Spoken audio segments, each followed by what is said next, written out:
ठीक है, उसको भोजन सामग्री दे दी तो उसको 1-2 किलो आटा दे दिया और ऐसा दे के भेज दिया। मगर गुरुजी ने ऐसा बोल दिया कि राम जी को नैवेद्य लगा के खाना। बोले हाउ। अब तो जंगल में गया और सब भोजन बना लिया। भोजन बनाने के बाद में क्या बोले, गुरुजी ने कहा है इसलिए बुला रहा हूँ, नहीं तो अपनी तो इच्छा नहीं थी। गुरुजी ने कहा कि भगवान को भोजन कराना, इसलिए राम जी आ जाओ भोजन कर लो। और राम जी आ गए, साथ में लक्ष्मण जी आ गए। बोले एक के बुलाए था, तुम तो 2 आ गए। बोले भैया तूने बुलाया, हम अकेले राजा आदमी अकेले थोड़ी आए, कोई ना कोई साथ आता ही है। तो बोले तुम खा लो, मगर ये 6 है, 8 रोटी है, 4 में तुम 2 ही हो, 4 में अपन अकेला। बोले आओ चलेगा भैया। राम जी हंसते जाए और खाते जाए। फिर दूसरी बार वो विचार बोले अगली बार बोलूंगा तो भी आओगे क्या? अरे बुलाएगा तो क्यों नहीं आएंगे? बोले कितना होगा अभी से बता दो। तो बोले भैया हमारा परिवार है, परिवार सहित भी आ सकते हैं। बोले हो ठीक है। अब घर गए, अगली 11 को गुरुजी ने कहा गुरुजी इस बार बढ़ा के सामान दे देना। बोले काई के लिए? बोले वो राम जी का परिवार छोटा मोटा नहीं है, बहुत बड़ा परिवार है। अब भी सब आ जाए तो फिर पूरे ही नहीं है, 1-2 किलो में क्या हो इसमें? तो गुरुजी को आश्चर्य है। गुरुजी बोले झूठ बोल रहा है, हमारी तो दाढ़ी जमीन से टिक गई, इतने दिन से नैवेद्य लगा रहे, एक बार भगवान यहाँ नहीं आए। और ये गधा कह रहा कि इतना बड़ा परिवार है। बोले झूठ तो नहीं बोल रहा है? बोले नहीं बोल रहा हूँ। बोले कितना चाहिए? बोले 8-10 किलो आटा, दाल, नमक, मिर्ची, मसाला सब दे दो। इतना सब सामान लिया तो गुरुजी ने बोला कहीं ना कहीं बेचता होगा, इसके पीछे पीछे अपन भी चलो। तो वे पीछे पीछे देखने गए तो उसने तो सब आटा दाल सामान रख दिया और बनाने से पहले ही निमंत्रण दिया।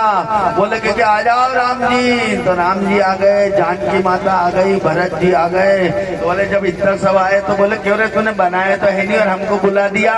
बोले तुम्हारा साथ ये भाई है तो सही है, बनाएंगे अपन भी खाएंगा और तुम भी खाना। ले माता जी बनाओ। जानकी माता बोले भगवान ये बिरला ही भगत है। बोले हाँ सही तो पता है, अपने कुछ चाल में बाकी से नहीं आए। बनाओ भैया।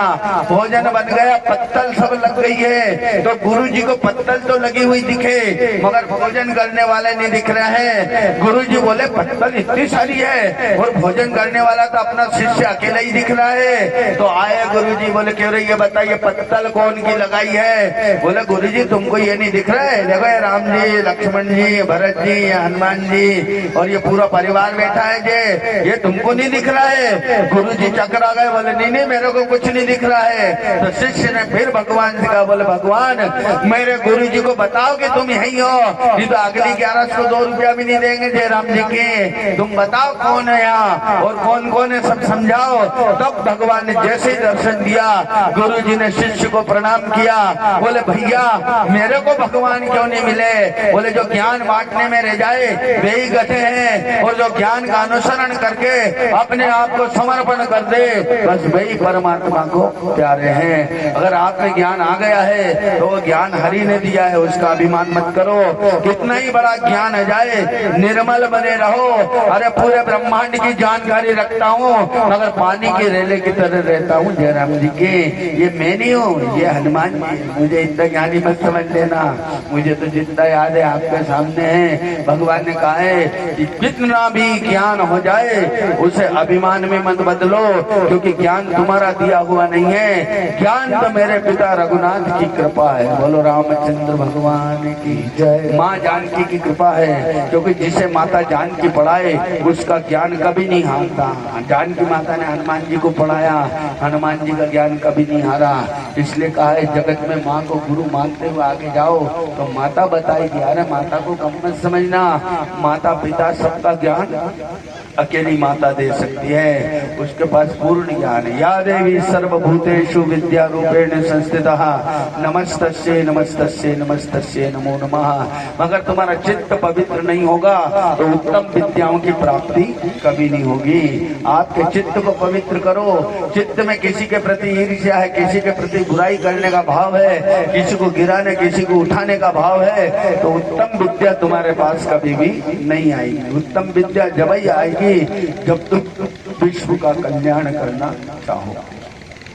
बृहस्पति जी के पास उत्तम विद्या है, वे सुखदेव शुक्राचार्य को पराजित कर सकते हैं। शुक्राचार्य के पास भी विद्याएं हैं, मगर शुक्राचार्य जी के पास विद्या जरूर है, मगर इन विद्याओं से शुक्राचार्य असुर कुल की रक्षा कर रहे हैं, और वही विद्या बृहस्पति के पास है, वे देवताओं की रक्षा कर रहे हैं, मानवता की रक्षा कर रहे हैं। जो मानवता की रक्षा करता है उसकी विद्या में अपने आप अमृत रहता है, और जो दुष्टों की रक्षा करने के लिए तैयार होता है उसकी विद्या में अपने आप ही विष का निवास हो जाता है।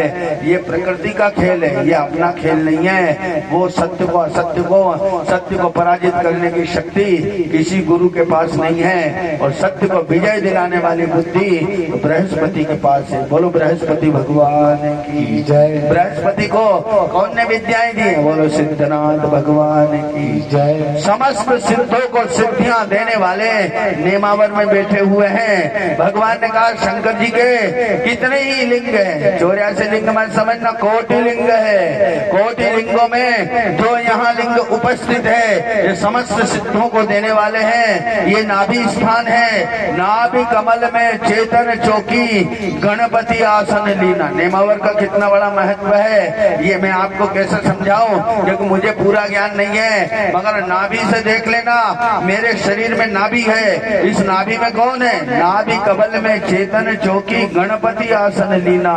यहाँ गणपति जी का जो मंदिर है ये सिद्ध विनायक है। बोलो बड़े भैया की जय। यहाँ से बड़े बड़े काम आपके पूर्ण होंगे, पूरे देश में परिवर्तन कर सके ऐसी सिद्धियां यहाँ मूर्ति के अंदर उपस्थित है। सिद्धनाथ भगवान ऐसे नहीं है, यहाँ से लाखों लोग, करोड़ों लोग सिद्धि पापा के अभी भी यहीं घूम रहे हैं, मगर उनका शरीर छूट गया है, उनकी आत्माएं अभी भी कथा में उपस्थित है। बोले सिद्ध गणों की जय। ऐसे बड़े बड़े सिद्ध हैं, तुम देखते जाओ।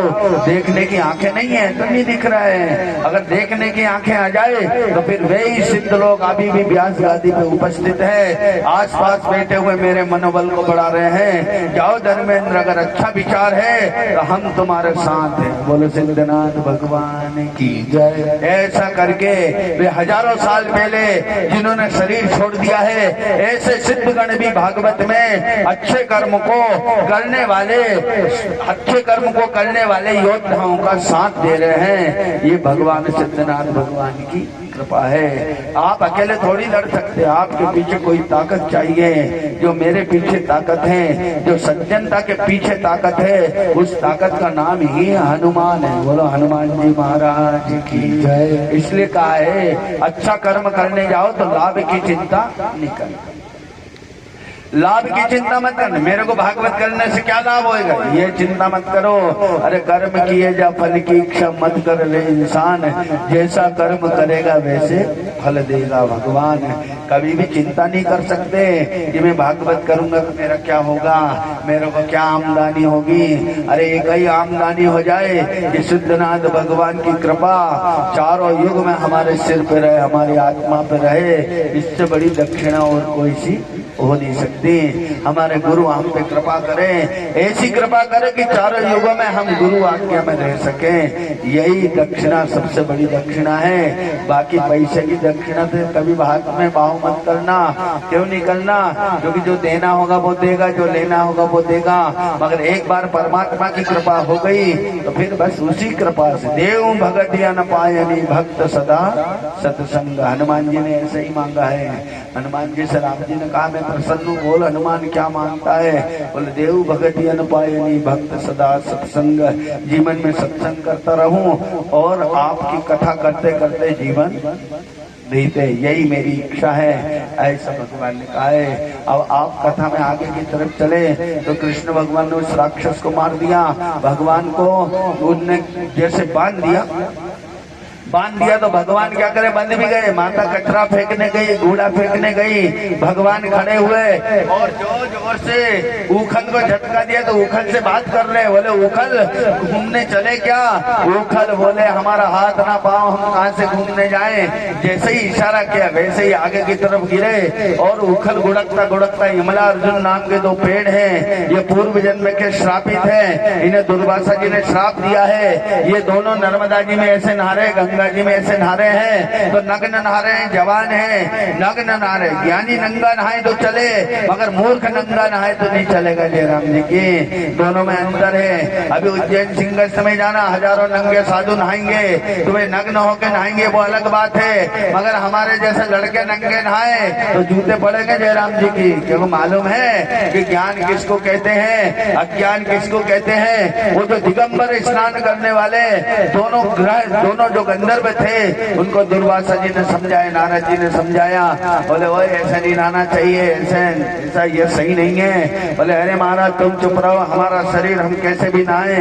तो भगवान ने कहा कि तुम एक काम करो, जाओ वृक्ष हो जाओ। दोनों को वृक्ष बना दिया है। अब वृक्ष चड्डी बनियान पहनो या मत पहनो, जयराम जी की पड़े रहो। ये पीपल है, कौन ने चड्डी बनियान पहनाया? वो नीम है, कौन ने चड्डी बनियान पहनाया? ये भगवान ने श्राप दिया। ये श्राप का निराकरण करने के लिए उन्होंने प्रार्थना की। तब भगवान ने कहा श्री कृष्ण अवतार होगा, उस समय में तुम्हें मुक्ति मिल जाएगी। यमराज जैसे ही गिरे वैसे ही उनमें से दोनों व्यक्ति प्रकट हुए और दोनों को परम धाम, दोनों को मोक्ष मिल गया। ये मोक्ष दाता श्री कृष्ण है। कन्हैया की उम्र ज्यादा नहीं है, छोटे से है, मगर परमात्मा परमात्मा है। उन्होंने यमला अर्जुन के अंदर छुपे हुए दोनों नल कुबर को मोक्ष दे दिया, परम धाम दे दिया और श्राप से मुक्त करके भगवान वृक्षों के आड़े में बैठे हैं। उधर से माता ढूंढती आई। माता ने कहा बाप रे ये गांव में मेरे लड़के पे संकट ही संकट है। तो बाबा से बोले बाबा अब ये गांव में नहीं रहेंगे, अपन तो गांव ही बदलेंगे। बोलो वृंदावन वसैया की जय। वृंदावन धाम अपार जय जाना तेरा। वृंदावन धाम अपार जय जाना तेरा। वृंदावन नहीं जाते वो जीवन व्यर्थ गवाते। वृंदावन नहीं जाते वो जीवन व्यर्थ गवाते। जीवन है भिखार बने जा तेरा। का जीवन है भिखार बने जा तेरा। वृंदावन धाम अपार बने जा राधे। वृंदावन धाम अपार बने जा जो राधे नाम नहीं होता रसराज बेचारा रोता। राधे नाम नहीं होता रसराज बेचारा रोता। नहीं होता कृष्ण अवतार बने जा नहीं होता कृष्ण अवतार बने जा तेरा। जपे जा राधे राधे, जपे जा राधे राधे, जपे जा राधे राधे, जपे जा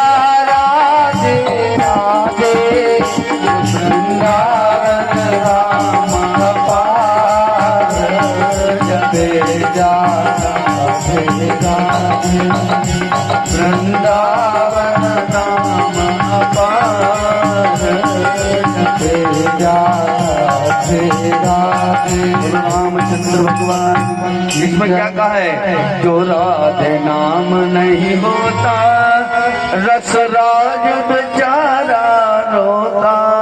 रसराज अर्थात कामदेव। अगर राधा मैया खेल में नहीं आती तो कामदेव रोना ही रोना था, क्योंकि कृष्ण तो परम ज्ञानी है, उनके पास कोई भी काम नहीं है। मगर रसराज काम को आधार देने वाली माता राधा रानी ने पूरी धरती पर कृष्ण की रासलीला स्थापित करवाई है, वो राधा रानी है। इसलिए कहा जो राधे नाम नहीं होता रसराज बेचारा रोता, नहीं होता कृष्ण अवतार जपे जा राधे राधे। राधे के साथ रासलीला रचा सके ऐसा तो काम भीड़ से सबसे ऊपर होना है। वही आदमी राधा का संग करेगा, वही कामी कहाँ से संग करेगा। इसलिए भगवान ने ऐसा कहा है, ध्यान से समझो। तो भागवत में जो रस है ये राधा रानी है, और इस रस को तृप्त कर दे, इस रस को पूरी धरती पे फैला दे, वो कृष्ण का नाम है। अब राधा कृष्ण अलग अलग नहीं है। भगवान ने कहा पहले नाम किसका लिया जाता, कृष्ण राधे, तो अटपटा लगे। पहले कहते राधा कृष्ण, राधा का नाम आगे कृष्ण का नाम पीछे। तो कृष्ण भगवान कहते हैं अगर अपने प्रेमी के सम्मान से भी तुम्हें जलन होती है तो फिर प्रेमी कैसे हो जयराम जी की? प्रेमी हो ही नहीं। प्रेमी को प्रेमी की उन्नति से जलन कभी नहीं होती, बल्कि और प्रसन्नता होती है। अगर हमारी उन्नति से हमको ही जलन हो, हमारे बच्चों की उन्नति से हमें ही ईर्ष्या हो, तो फिर हम प्रेमी नहीं हो सकते, हम ज्ञानी भी नहीं हो सकते। अरे जो अच्छा है उसको अच्छे की तरफ जाने दो, यही कृष्ण है। वृंदावन बसा दिया। वृंदावन में भगवान ने कौन कौन को मारा है? वृंदावन में भगवान ने आकासुर को मारा है, बकासुर को मारा है, धेनुकासुर को मारा है, प्रलंबासुर को मारा है। इन राक्षसों को भगवान ने वृंदावन में आके मारा है। और मारते समय भगवान ऐसे कहते हैं कि जब भगवान छोटे से थे तो बलराम जी सब गाय चराने जाते तो बोले हम भी गाय चराने जाएंगे। बच्चा देखा देखी पीछे लग जाए, कृष्ण भगवान पीछे लगे। उनको मालूम है कि आकासुर बकासुर ये अपने को जंगल में मिलेंगे, वहीं मारना पड़ेगा। बोले काकी हम भी गाय चराने जाएंगे। बोले बेटा तुम पटेल के लड़के हो, कहाँ गाय चराने दे? बोले कितना ही बड़ा किसान बन जाए मगर उसको अपनी भूमि पे स्वयं जाके थोड़ा बहुत कर्म जरूर करना चाहिए। ये भूमि का नियम है। अरे तो 100 एकड़ के काश्तकार है, खेत में जाके क्यों देखे? नौकर है तो सही। अरे नौकर नहीं, वो भूमि तो बहुत भाग्यवान है। भगवान ने हजारों परिवार का पालन करने के लिए तुझे भूमिपति बनाया है। इस कारण भूमि पे खुद जा और भूमि को माता जानकी समझ। यूं मत समझ कि 7 एकड़ है तो कम है, 5 एकड़ है तो कम है। अरे उसको जानकी माता समझ। उससे होने वाली उपज तेरा एक का पेट नहीं भरेगी। और पैसे से कभी किसी का पेट नहीं भराया। मेरे सामने 10-10 के 10 सिक्के रख दिए, बोले महाराज खा लो, 100 रुपया है, 4 कचौड़ी आती, पेट भरा जाएगा। सिक्का मुंह में रखते ही दांत टूटने लगे जयराम जी की। मगर वही सिक्के से मैंने हलवा पूड़ी खाया तो दांत बच गए। इसलिए बताया पैसे से पेट नहीं भराएगा। किसान जो धन पैदा करता है वो अन्न से ही आपका पेट भराएगा। इसलिए हर किसान को चाहिए कि वो 10 एकड़ का हो, चाहे 20 एकड़ का हो, चाहे 2.5 एकड़ का हो, चाहे 1 एकड़ का हो, वो अपने खेत में साल भर में जरूर जाना चाहिए। भूमि को जानकी माँ समझ के प्रणाम करना चाहिए। भूमिपति मेरा नाम जरूर है मगर भूमि पति पे तुम्हारी डायरी में देखना भूस्वामी ऐसा लिखा है। ये भूमि के स्वामी रामदास जी है, जगन्नाथ जी है, ये भूस्वामी है, भूमि के स्वामी है। अगर तुम भूमि के स्वामी हो, तुम्हारी भूमि पे नहीं जाओगे तो हम तो चढ़ बैठेंगे जयराम जी के। हमारा तो काम ही है कि तुम नहीं तो हम है ही है। इसलिए विचार करें, मेरे साथ बोलना, बोलो हे परमात्मा, हे परमात्मा। भूमिपति भगवान नारायण की कृपा से बनते हैं। हैं। किसी को एकड़, किसी को 10 एकड़, किसी को 20 एकड़, किसी को 20 एकड़, 50 एकड़, किसी को 50, हजारों एकड़, किसी को हजारों जमीन दी है। ये देने वाले का नाम राम है। राम हर किसानों को ये सद्बुद्धि और सुविधा दे कि वो अपनी भूमि को माँ जान के समझकर उसका उपयोग करे तो विश्व कल्याण के लिए, विश्व का भरण पोषण करने के लिए उपयोग करता ही है। मगर श्रद्धा का दान कम होने के कारण भूमि प्रसन्नता से अनाज नहीं दे रही है। क्योंकि भूमि भी अपने आप में सम्मानित है। उसे अपने किसान से अपने किसान प्रेम है। प्रेम है। किसान यदि किसान ने सम्मान देगा सम्मान तो सम्मान से आशीर्वाद मिलता है, आशीर्वाद अधिकार जताने से अधिकार फल मिलता है। फल आशीर्वाद और अधिकार जताना है, मेरा भी हक है, मेरा भी हक है, करके देखना। हमारे बाप के 3 हिस्से, हमारे बाप के धन के 3 हिस्से हुए, 3 हिस्से हुए तो 3 हिस्से में एक हिस्सा मेरे पास आ गया, एक हिस्सा बड़े भाई पास आ गया, एक हिस्सा छोटे भाई पास आ गया, एक के पास ज्यादा एक के पास कम आ गया। अंत में पूर्ण हिस्सा कब मिलता है? जब माँ बाप की आत्मा प्रसन्न होती है तब पूर्ण हिस्सा मिलता है। माँ बाप की असली संपत्ति उनका आशीर्वाद है, इसलिए माँ बाप के दिए हुए धन को मत देखो, माँ बाप की सेवा करके आशीर्वाद प्राप्त कर लो। अगर आशीर्वाद प्राप्त कर लिया तो धन तो कभी भी खुद सकता है, समाप्त हो सकता है, मगर आशीर्वाद चारों युगों में रहता है। वो आशीर्वाद को जानने वाला व्यक्ति कभी अपनी माता पिता के धन की तरफ नहीं देखेगा, धन की तरफ नहीं देगा। माँ पिताजी ने मेरे को 5,000 दिए कि 10,000 दिए कि 2,000, कभी भी नहीं देखेगा। जो दिया सो दिया। माँ बाप की सेवा सही ढंग से कर लो। अगर इनकी सेवा सही ढंग से कर ली और मुझसे आशीर्वाद निकल गया तो काम हो जाएगा। ऐसा हमने कथा में भी आया है, मैंने वो कथा आपको सुना नहीं पाया। एक राजा के 3 लड़के थे, 2 लड़कों ने राज्य ले लिया और एक लड़का सन्यास साधु बन गया। साधु बनने के बाद में उसने क्या देखा कि उसके पिता को दोनों भाइयों ने निकाल दिया, तो उसने आने के बाद संपत्ति मांगी, तपस्या से वापस आया, भैया मुझे भी मेरा राज्य दे दिया जाए। तो बोले एक काम कर, तेरा राज्य कहाँ है, अब हम नहीं दे सकते, ये माँ बाप है, अगर तू संभाले तो इनको संभाल ले, क्योंकि तेरे को तो ज्ञान है। बोले हाँ ठीक है। उन्होंने अपने माँ बाप को संभाला और माँ बाप की सेवा से बहुत बड़ा यज्ञ हुआ।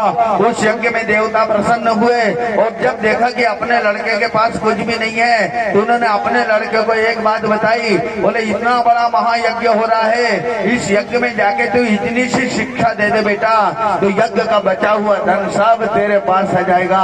और वही लड़का राजा बना, बाकी दोनों कंगाल हो गए। ये काय से मिलता है? ये माँ बाप के आशीर्वाद से मिलता है। इसलिए जो कथा सुन रहे हैं ये लोग मेरे साथ बोलना, बोलो हे परमात्मा, हे परमात्मा। आज की कथा सुनने के बाद आज की कथा हम माँ बाप की नगद संपत्ति पर ध्यान नहीं देंगे। माता पिता की सेवा से उनके मुख से निकली हुई आशीर्वाद की वाणी को ही संपत्ति मानेंगे, क्योंकि उनका आशीर्वाद ही होता है। आशीर्वाद की आयु अखंड है। जानकी माता ने हनुमान जी को आशीर्वाद दिया है। अजर अमर गुण निधि सुत होऊं, करऊं बहुत रघुनायक चहूं। बताओ ये आशीर्वाद कब दिया है? अरे चारों युग में ये आशीर्वाद कभी भी खत्म नहीं हुआ है। इसलिए भगवान ने कहा आशीर्वाद की इच्छा से माता पिता की सेवा करो, धन मिल जाए। इस इच्छा से सेवा कभी भी मत करो। अगर धन के लिए माता पिता की सेवा करोगे तो आपकी शूद्र बुद्धि है, भली हम बामन हो। अगर हमारी नियत हमारे बाप के धन पे हो तो फिर हम शूद्र बुद्धि। हमें ध्यान रखना है कि हमें केवल हमारे माता पिता का कल्याण करना है, माता पिता के लिए विचार करना है। बोलो गोविंद भगवान की जय। राधे गो भजले हरि का प्यारा,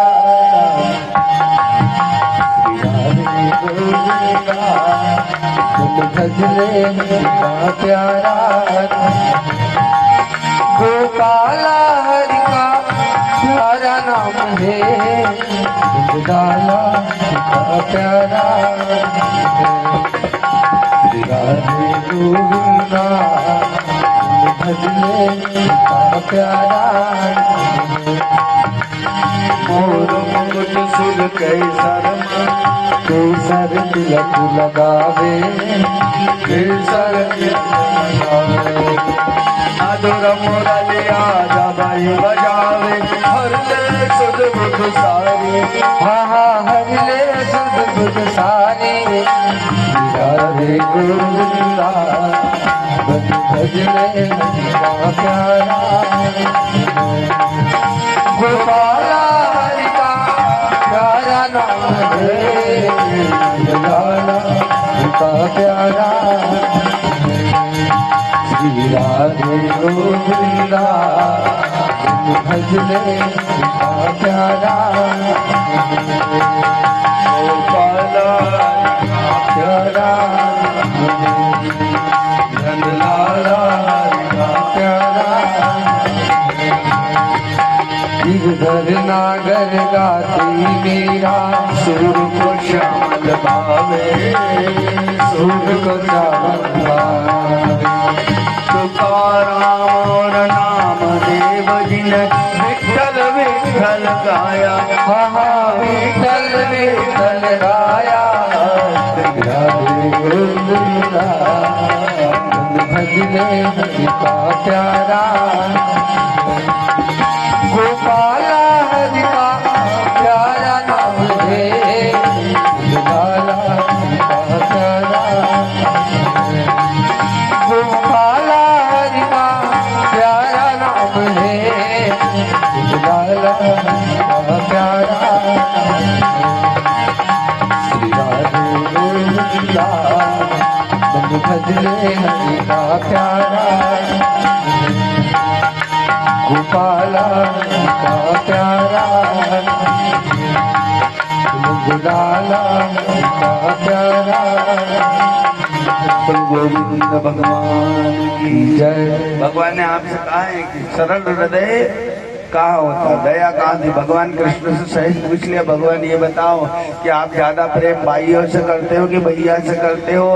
तो भगवान ने कहा हम तो भैया ज्यादा प्रेम भाइयों से करते हैं। तो सबके सब संकोच में आ गए, माँ भैया भाइयों से तो भैया भी तो प्रेम करते हैं। बोले दोनों में बड़ा अंतर है। बोले कैसे? तो बोले चलो, तो बड़े बड़े विद्वान लोग बहुत बड़ा यज्ञ कर रहे थे, उस यज्ञ में भगवान गए तो बोले एक काम करो, ये आचार्य जी है यज्ञ के। बोले अच्छा, ये भगवान महाविष्णु का यज्ञ करा रहे हैं और मैं ही महाविष्णु, ये भी मालूम है। या तुम जाओ और जाने के बाद यज्ञाचार्य जी से कहो कि हमारा बालक बहुत भूखा है, भोजन दे दो। मांगने जाओ, गए जाके यज्ञाचार्य जी से कहा कि भगवान ये बालक बहुत भूखा है, इसको तुम भोजन दे दो, थोड़ी ज्यादा भूख लगी है। यज्ञाचार्य बोले जब तक भगवान को नैवेद्य नहीं लगेगा तब तक किसी को भोजन नहीं मिलेगा। आज बालक हो चाहे कोई भी हो, क्यों भैया? अरे एक मूर्ति में भगवान ढूंढने की कोशिश कर रहे हो और भगवान का मतलब ये है जो भेदभाव से परे हो। इतना सा बालक भेदभाव से परे रहता है, उसको ये नहीं मालूम है कि भगवान कौन है। अभी तो वे खुद ही भगवान है। जयराम जी की यज्ञ आचार्य हैं, पूरा यज्ञ करा रहे हैं, मगर इनकी दृष्टि केवल मूर्ति पे जुड़ी हुई है, ये मूर्ति को बनाने वाले पे ही नहीं गए हैं। अरे एक बात बताओ, संसार में इतनी सुंदर मूर्ति बनी है, मूर्ति बनाने वाला कोई आदमी जो होगा कि अपने आप बन गई? सिर्फ नर्मदेश्वर महादेव अपने आप निर्मित है, बोलो स्वतः निर्मित है। बोलो रामचंद्र भगवान। नर्मदा जी का एक पत्थर भी उठा के तुम्हारे घर ले जाके रखो तो शंकर जी का ही मान मिलेगा, शंकर जी की ही स्थापना मानी जाएगी। नर्मदेश्वर, बोलो नर्मदेश्वर महादेव की, बांद्रा बान तीर्थ की जय। भगवान ने कहा अपने आप कण कण में शंकर जी है, मगर भगवान ने कहा कण कण में शंकर जी है, ऐसा बताया। तो क्यों भैया तुम तो सब लात धर धर के घूम रहे, तो फिर शंकर जी पे लात रखा है कि नहीं रखा है? और अब आप तो बहुत बूढ़े उलझ गए, अब क्या होएगा? तो भगवान कहते जब तुम नर्मदा के कंकर पे लात रखते हो तो तुम भी शंकर बन जाते हो, बस तुमको नहीं मालूम है कि मैं शंकर बन गया। ऐसा ही भगवान का प्रभाव है। इसलिए तीर्थ में आओ तो सिया राम मैं सब जग जानी, करहूं प्रणाम जोर जुग पानी। ऐसा भली समझ में नहीं आए, मगर तुम करंट पे हाथ रखो तो तुम्हारे पूरे शरीर में करंट आएगा कि नहीं आएगा? ऐसे अगर नर्मदा जी पे किसी के भी चरण रखाए तो उसके अंदर शिव है, मगर उसको नहीं मालूम। ये मैं कथा में कहता आया कि पागल की जेब में 1000 का नोट रख दो, मगर मालूम ही नहीं कि 1000 का नोट है, तो जिंदगी भर भूखा मरेगा, कभी पेट भर के भोजन कर नहीं सकेगा। और ये मैं नहीं कहता, रामायण जी भी यही कहती है कि सिया राम मैं सब जग जानी, करहूं प्रणाम जोर जुग पानी। और दूसरे में क्या है, ईश्वर अंश जीव अविनाशी चेतन सहज अमल सुख राशि। भगवान ने कहा एक जरा सा विकार चित्त से हट जाए तो तुम्हें परमात्मा का दर्शन हो जाएगा।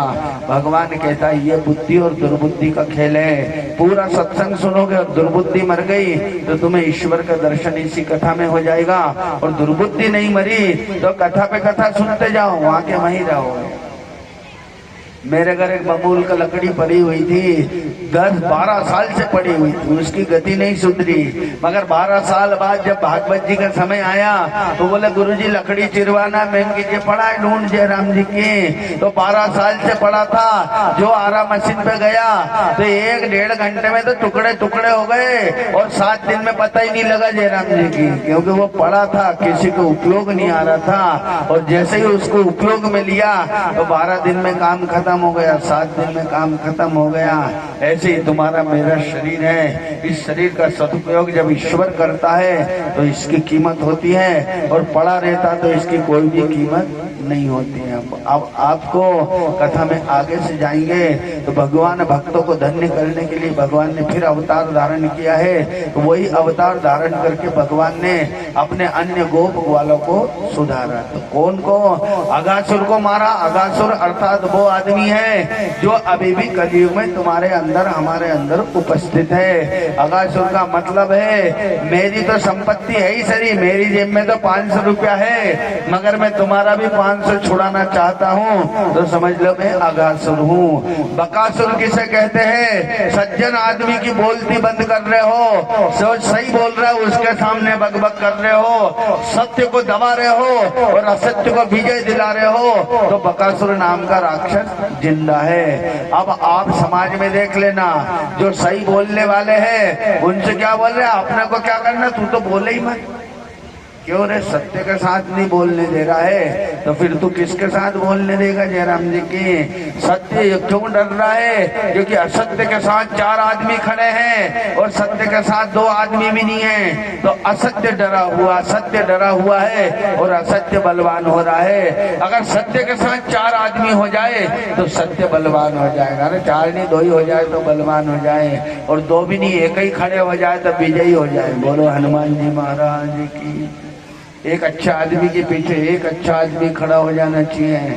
अगर एक हनुमान जी हमारे पीछे खड़े हो जाए तो फिर हम कोई से थोड़ी डर सकते, क्योंकि जात के डर अति काल डराई, जे सुर असुर चराचर खाई, तासो बयरु कबई मत कीजे, मोरे कहे जान कीजिए। एक होशंगाबाद में सन्यासी है, सन्यासी है ही सही, उन्होंने भले शरीर छोड़ दिया। बहुत दिन से मैं उनसे मिला नहीं, आश्रम में पढ़ता था, होशंगाबाद आश्रम में। बोलो पंडित रामकृष्ण जी महाराज की। वो आश्रम में पढ़ते पढ़ते एक इतना बड़ा लकड़ी का रामबाण बना के लाए, वो जाने कहां से, और उनके हाथ में रामबाण था। वो रामबाण लेके आए, और आने के बाद मैं जब कॉलेज में पढ़ता था वहीं गेट पे खड़ा था, थोड़ा सा अंदर आया, अंदर आके और उनके सामने खड़ा हो गया। उन्होंने मुझे देखा और सुदामा भैया को देखा, दोनों भाई को देखा, और वो लकड़ी का रामबाण लाके मेरे हाथ में दे दिया।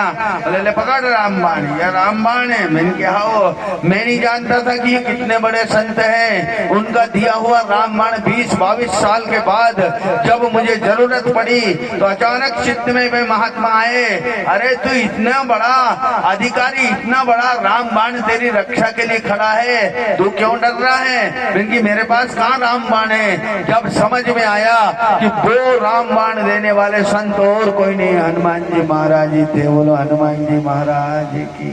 वो रामबाण आज भी मेरे पास भले ही वो नहीं है, मगर दूसरे रूप में ये रामबाण है। भगवान का जिस दिन मैं कथा करने आया उस दिन यही बाण लेके मैं मेरे बाप के आश्रम पे गया। बोलो ब्रह्मचारी जी महाराज की जय। मैंने ये रामबाण गुरु जी के पास चढ़ाया। साधु संत के तुम रखवारे, असुर निकंदन राम दुलारे। यहाँ ऐसी बात नहीं है, मैं जब आश्रम पे आया तो मुझे कोई फोटो नहीं दिखा था, कोई दृश्य नहीं दिखा था। वो जो पटला लगा है उस पटला पटला पे एक अखंड ज्योति जल रही है। जिस दिन मैं शुरुआत में वहां आया पढ़ने के लिए, उस समय मुझे स्वरूप कोई भी नहीं दिखा। उस पटले पे एक ज्योति जल रही है और ज्योति ज्योति दिख रही है, स्वरूप कोई का भी नहीं दिख रहा था। मैंने आके प्रणाम किया तो मैंने कहा कहीं तो महाराज जी दिख नहीं रहे, केवल ज्योति ज्योति दिख रही है। इसका मतलब है कि आश्रम पे अखंड ब्रह्म चैतन्य वो ज्योति है जिस ज्योति में लाखों स्वरूप मिट जाएंगे, मगर ब्रह्म ज्योति हमेशा अखंड रहेगी। बोलो अखंड ध्वनि की जय, अखंड ज्योति की जय। ये तपस्या की अग्नि है, ये हमारे गुरु जी का तपोबल है। भगवान ने कहा वो तपोबल जब रामबाण में आए तो फिर संत समाज एकत्रित होगा और संत समाज की रक्षा के लिए वो अखंड ज्योति तुम्हारे बाण में निवास कर चुकी है। बोलो ब्रह्मचारी जी महाराज की जय। भगवान ने कहा है ये संतों का आशीर्वाद है, उनका लिए वगैरह हम आगे बढ़ नहीं सकते, इसलिए कहा है कि संत मिलन को चाहिए तज माया अभिमान सियावर रामचंद्र जी की जय। अरे भरत जी के बाण में इतनी ताकत कहाँ से आई कि हनुमान जैसे योद्धा को बाण के फन पे बिठाकर पल भर में समुद्र पार करा के राम दल के पास भेज दिया। ये ताकत राम जी भरत जी के बाण में कैसे आई? भरत जी बोले बैठो बाण में, मैं अभी हाल भेज देता हूँ। बोले मैं तो चला जाऊंगा। अरे बैठो बैठो, बैठ जब मारा तो वो बाण लेके गया। राम बाण आएगन, जिनका बाण राम नाम से चलता हो वो तिनका भी फेंक के मार दे तो जान से मार दे। जय राम जी की ऐसी ताकत राम नाम में है। इसलिए तो कहा है धर्म अधर्म के युद्ध में यदि जीतना हो तो राम नाम का आश्रय सभी को लेना पड़ेगा।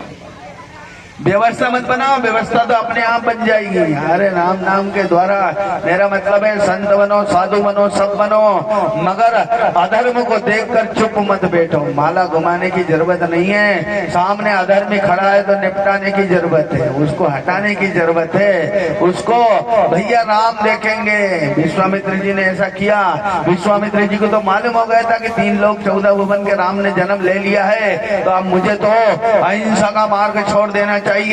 विश्वामित्र जी ने त्याग कर दिया शस्त्र का, मैं अहिंसा नहीं करूंगा। क्यों नहीं करोगे? बोले अहिंसा करते हुए भी, हिंसा करते हुए भी जो अहिंसा का नाश करे ऐसे प्रभु का जन्म हो गया। बोलो रामचंद्र भगवान की जय। मारी ताड़ का स्वभाव इन सब का नाश करने के लिए विश्वामित्र जी ने जाके और भगवान का सहारा लिया। हिंसा का मार्ग विश्वामित्र जी ने इसीलिए त्यागा कि जब करता आ गए हैं तो अपने पे भजन क्यों ढोंगे राम जी की। भगवान ने ऐसा ही स्वभाव बताया और यही स्वभाव तुम्हारे हमारे बीच है। इसमें भगवान ने क्या किया है? अब गोप वालों का कल्याण करने के लिए उन्होंने कहा क्या है, दोनों गोपों को आपस में कुश्ती लड़वाई। एक हार गया, मनसुका जीत गया। लंगड़ा होने के बाद में भी बोले क्यों रे मनसुका जीत गया तू हार गया? बोले भैया दूध नहीं अपने घर नहीं है, क्या खाएं, सब कंस के दरबार में जाता है। तो भगवान ने सलाह दी, बोले एक काम करो अपन चोरी से खाओ मगर खाना। तो बोले भैया चोरी में तो फिर पकड़ा गए तो मार भी बहुत पड़ती है। कृष्ण भगवान बोले अपने को चोरी का मंत्र याद है, कहीं पे भी चोरी करे तो अपन पकड़ाते नहीं है। तो बोले तो फिर तो बहुत अच्छी बात है। बोले कहाँ से करें? बोले सब काम पटेल के घर से शुरू होता है तो चोरी भी पटेल के घर ही करो। तो कृष्ण भगवान ही पटेल के लड़के हैं। तो कृष्ण भगवान क्या बोले, अरे वो चोरी का मंत्र पटेल के घर नहीं चले, बाकी सबके घर चलेगा। हंसने लगे, बोले तुम्हारे घर क्यों नहीं? क्योंकि बनिया चतुर रहता है, बनिया प्रेम से बहुत बोलता है मगर कभी घाटे में नहीं रहता। बनिया मित्र न बेश्य सती कागा हंस न गधा जति। न्याय बनिया देख लेना, दुकानदार बहुत प्रेम से बोलेगा मगर घाटा नहीं खाएगा, क्योंकि घाटा नहीं खाने वाली बुद्धि ही बनिया है। बोलो रामचंद्र भगवान की जय। वो भले गुरुजी हो चाहे कोई भी हो, कहेगा बड़ी प्रेम से, अरे गुरुजी आपको ठग के कहाँ जाएंगे, कहीं नरक जाना है क्या? फिर भी तेल पे 50 रुपया ज्यादा जोड़ ही दे, शक्कर की बोरी पे 150 रुपया ज्यादा जोड़ देगा, प्रेम से बात बहुत करेगा। भले ही देख लेना, क्योंकि भले आश्रम हो, भले ब्रह्मचारी जी का आश्रम हो, भले गुरुजी का आश्रम हो। अरे भैया ब्याज नहीं कमाएंगे तो दुकान कहाँ से भराएगी, वो पैसे बराबर जोड़ेगा। और ऐसा करने में उसको पाप भी नहीं है, मगर इतना जोड़ जितने में तेरे को पाप नहीं लगे। अति सर्वत्र वर्जित, अति करेगा तो सर्वत्र दंड है, और ऐसा तो भली साधु महात्मा से भी कमा तो दंड नहीं है। इसलिए विचार करके देख, तो वो कमा, अब वो इंदौर से सामान लाएगा, भले साधु और महात्मा हमारे पास है तो हम देंगे बराबर, मगर तू 20 रुपए का सामान 40 रुपए में लगाएगा तो बनियागिरी बुला देंगे जयराम जी के अंदर, इतने रोग भेज देंगे घर में कि हमेशा अस्पताल में ही पैसा लगेगा, तेरी जेब में नहीं बचेगा जयराम जी की। ऐसा गणित भी हमको याद है, क्योंकि साम दाम दंड भेद चार नीति के साथ व्यक्ति जीता है और भगवान जिलाता है। इसलिए भगवान कृष्ण भगवान कहते हैं कि भैया अपने घर काम नहीं चलेगा। उन्होंने क्या किया, उन्होंने जाके अपने मनसुखा के घर डाका डाला, मनसुखा के घर दही खाने गए, माखन मिश्री खाने गए। मनसुखा बोले मेरी दादी भैया दिखने में बूढ़ी है मगर हाथ पकड़ ले तो जवान को भी नहीं छोड़ती। बोले तेरी दादी से हम निपट लेंगे। एक सांप पकड़कर कमरे में छोड़ दिया और वो 60-70 साल की बुढ़िया को बता दिया कि देख ले सांप है दादी, दूध दही के कमरे में ही छोड़ा। तो वो दादी क्या बोले, बाप रे सांप कहाँ घुसा, तो सीधा कोठी के नीचे चला गया, मिट्टी की कोठी थी, वहां से सांप दिन भर निकला ही नहीं, शाम ही हो गई। तो दादी बोले, दादी से कही दादी तू इस कमरे में सोएगी क्या, तो दादी बोले मेरा बाप नहीं सोए, सांप ने काट खाया तो मर ही जाए, दूध दही की जगह दूध दही रे बेटा, अपन तो नहीं सोए। बोले तू मत सोए हम सो जा। अरे तुम कहाँ से तो जाओ, बोले खटिया पे सोए तो सांप नहीं काटे। अंदर घुस गए, जाके एक दादी का लुगड़ा पलंग से बांध दिया तकत से और बाहर लटका दिया और सबको इशारा करे आ जाओ आ जाओ। तो कृष्ण भगवान सब में छोटे हैं, भगवान से क्या बोले, कन्हैया तू यहीं रहे, हम जाएंगे माखन मिश्री खा भी आएंगे और तेरे को भी लाके खिला देंगे। कृष्ण भगवान बोले भैया सबसे पहले तो मैं ही खाऊंगा। बोला हाँ तो सबसे पहले तू ही खा लेना, मगर तू अंदर मत चल, क्योंकि अंदर गया और कभी पकड़ा गए बेटा तो तेरे से भगते नहीं बनेंगे। भगवान बोले जब हम चित्त से भगना जानते हैं तो ये तो कमरा है जयराम जी की। भगवान कहते हैं हम भगना और भगाना दोनों जानते हैं, मगर अब हम जाएंगे पहले, तेरे को नहीं ले जाएंगे, भगवान को नहीं ले जाए। भगवान क्या बोले, अच्छा तो बेटा तुम भी माखन खा के बता, तुम अंदर जाओ और मैं बाहर चिल्लाऊंगा कि मनसुखा घर चोर घुस गया, मनसुखा का घर चोर घुस गया, तो तुम्हारा बाप माखन निकाल सब पकड़ा जाओगा। अरे इसको ले चलो, ये ऐसे नहीं खान देगा। भगवान को धक्का धुक्कू के चढ़ा दिया, भगवान गए, भगवान ने सबसे पहले माखन खा लिया। माखन खाने के बाद भगवान ध्यान दे रहे हैं कि कौन पे सबसे ज्यादा वजन नीचे वाले पे है। तो भगवान बोले जिनके हाथ खुले हो वो हाथ निकाल लो पीछे। झट ने नीचे वाले ने पीछे निकाल लिया, अगर ऊपर वाले हाथ छोड़ दे तो गिर ही जाए सब, तो बीच वाले तो बंधे बंधाए खड़े। भगवान ने माखन खा लिया, नीचे वाले को माखन खिला दिया। और भगवान कहते कि कोई भी काम हो जाए तो ज्यादा देर टिको मत, भगाई लो जयराम जी की। भगवान नीचे उतरे और माखन मिश्री खाने के बाद क्या बोले, भैया बोले हाँ, बोले पानी पीना है, बोले वो पतली पे गिलास रखा पी ले, बोले हाथ ही नहीं पूछ रहा है, बोले डंडी से निकाल ले। जो डंडी से निकाला तो जानबूझ के गिलास नीचे गिरा दिया, जो गिलास की आवाज हुई तो वो बुढ़िया उठ गई। बुढ़ापे में ऐसी नींद नहीं आई। अरे बाप रे बिल्ली घुस गई, बिल्ली घुस गई। जैसे ही दरवाजे के पास आई तो भगदाड़ मच गई, सब खिड़की में से कूद कूद के भग गए। एक हमारे गोपाल जी बच गए, तो वो खिड़की में से यूं जाए और देख ले और क्या बोले, बाप रे बहुत गहरी है, बाप रे बहुत गहरी है। तो वो दामा मनसुखा बोले अरे पकड़ा जाएगा तो बहुत मार खाएगा, वो मेरी दादी दया आया नहीं करे, तू कहीं ना कहीं छुप जा। तो भगवान दरवाजे के आड़े में छुप गए। और जैसे ही वो दादी आई तो दादी ने आई तो दादी क्या बोले, बाप रे बिल्ली ने तो बहुत बड़ा नुकसान किया। तो वे दो ही सोए सोए क्या बोले, अरे दादी बिल्ली की समझ रही है, अपन भी बिल्ली का ही कह देंगे। बोले हाँ ठीक है। वे लुगड़ा खींचना भूल गए बेचारे, वो जो लुगड़ा बांधा था उनने तकत से उसको बोलना खोलना भूल गए। और जैसे दादी ने कहा क्यों रे तुम सोए तो कहाँ बिल्ली, वो जो लुगड़े पे निगाह पहुंची तो दादी भी समझ गई कि कारस्तानी इनकी है। मगर अपन इनसे पूछो क्यों रे कौन ने, दादी बिल्ली ने नुकसान किया। बोले अच्छा बेटा, और ये लुगड़ा कौन ने बांधा, तो छोटे छोटे तो थे, बिल्ली नहीं बांधा होगा, हमको तो नहीं मालूम। एक झापड़ दिया। बोले तुम्हारा बाप बिजली से बांधता है क्या? मार खाते समय उन्होंने जो देखा तो अंदर से कृष्ण भगवान आए और क्या बोले, दादी दादी मारे मत मारे मत। पटेल के छोरे तू यहाँ क्या कर रहा है? बोले दादी मैंने कुछ नहीं किया, तू देख ले मेरी उम्र कितनी सी है, मेरे को तो सबने धक्का धक्का के चढ़ा दिया, नहीं तो मैं तो आ ही नहीं रहा था। मेरे खुद के घर 9 लाख गाय है, मैं कोई के घर चोरी करने क्यों जाए? नियत बस में हो तो चोरी नहीं करे, तो नियत बस में नहीं हो तो भैया चोरी करना पड़े। कृष्ण भगवान बोले तो फिर चोर कौन कौन है? एक तो मेरा बड़ा भाई बलराम, जैसे बलराम जी करे एक भी गाय नहीं हुई जयराम जी के, सरेआम सफेद झूठ बोले मगर अपना बड़ा भाई को पछवा दिया। बोलो महात्मा जी की जय हो। श्री कृष्ण गोविंद हरे मुरारी, है नाथ नारायण। श्री कृष्ण गोविंद हरे मुरारी, हे नाथ नारायण वासुदेवा। श्री कृष्ण गोविंद हरे मुरारी, श्री कृष्ण गोविंद हरे मुरारी, हे नाथ नारायण वासुदेवा। राधे कृष्णा राधे कृष्णा राधे कृष्णा राधे कृष्णा राधे कृष्णा राधे कृष्णा राधे कृष्णा। श्री कृष्ण गोविंद हरे मुरारी, नाथ नारायण वासुदेवा। गोविंद भगवान की जय। भगवान ने कहा है राजा ऋषि, योग ऋषि, ब्रह्म ऋषि ऐसे हैं, कम उम्र में जो उपलब्धि प्राप्त की है ये पूर्व जन्म की तपस्या। हमारे बीच में आशीष भैया आए हैं।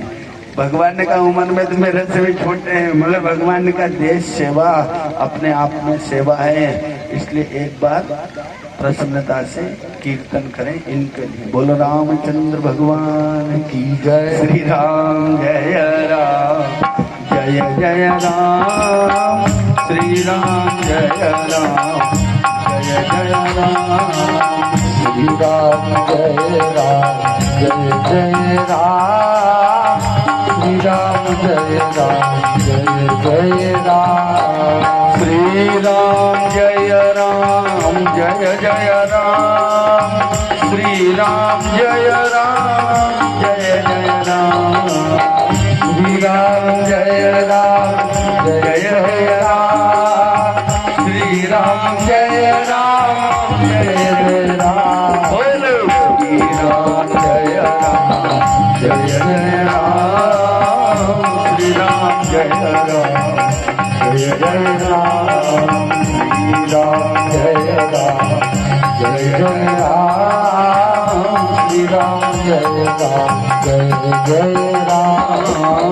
श्री राम जय राम जय जय राम, श्री राम जय राम जय जय राम, श्री राम जय राम जय जय राम, श्री राम जय राम जय जय राम, श्री राम जय राम जय जय राम।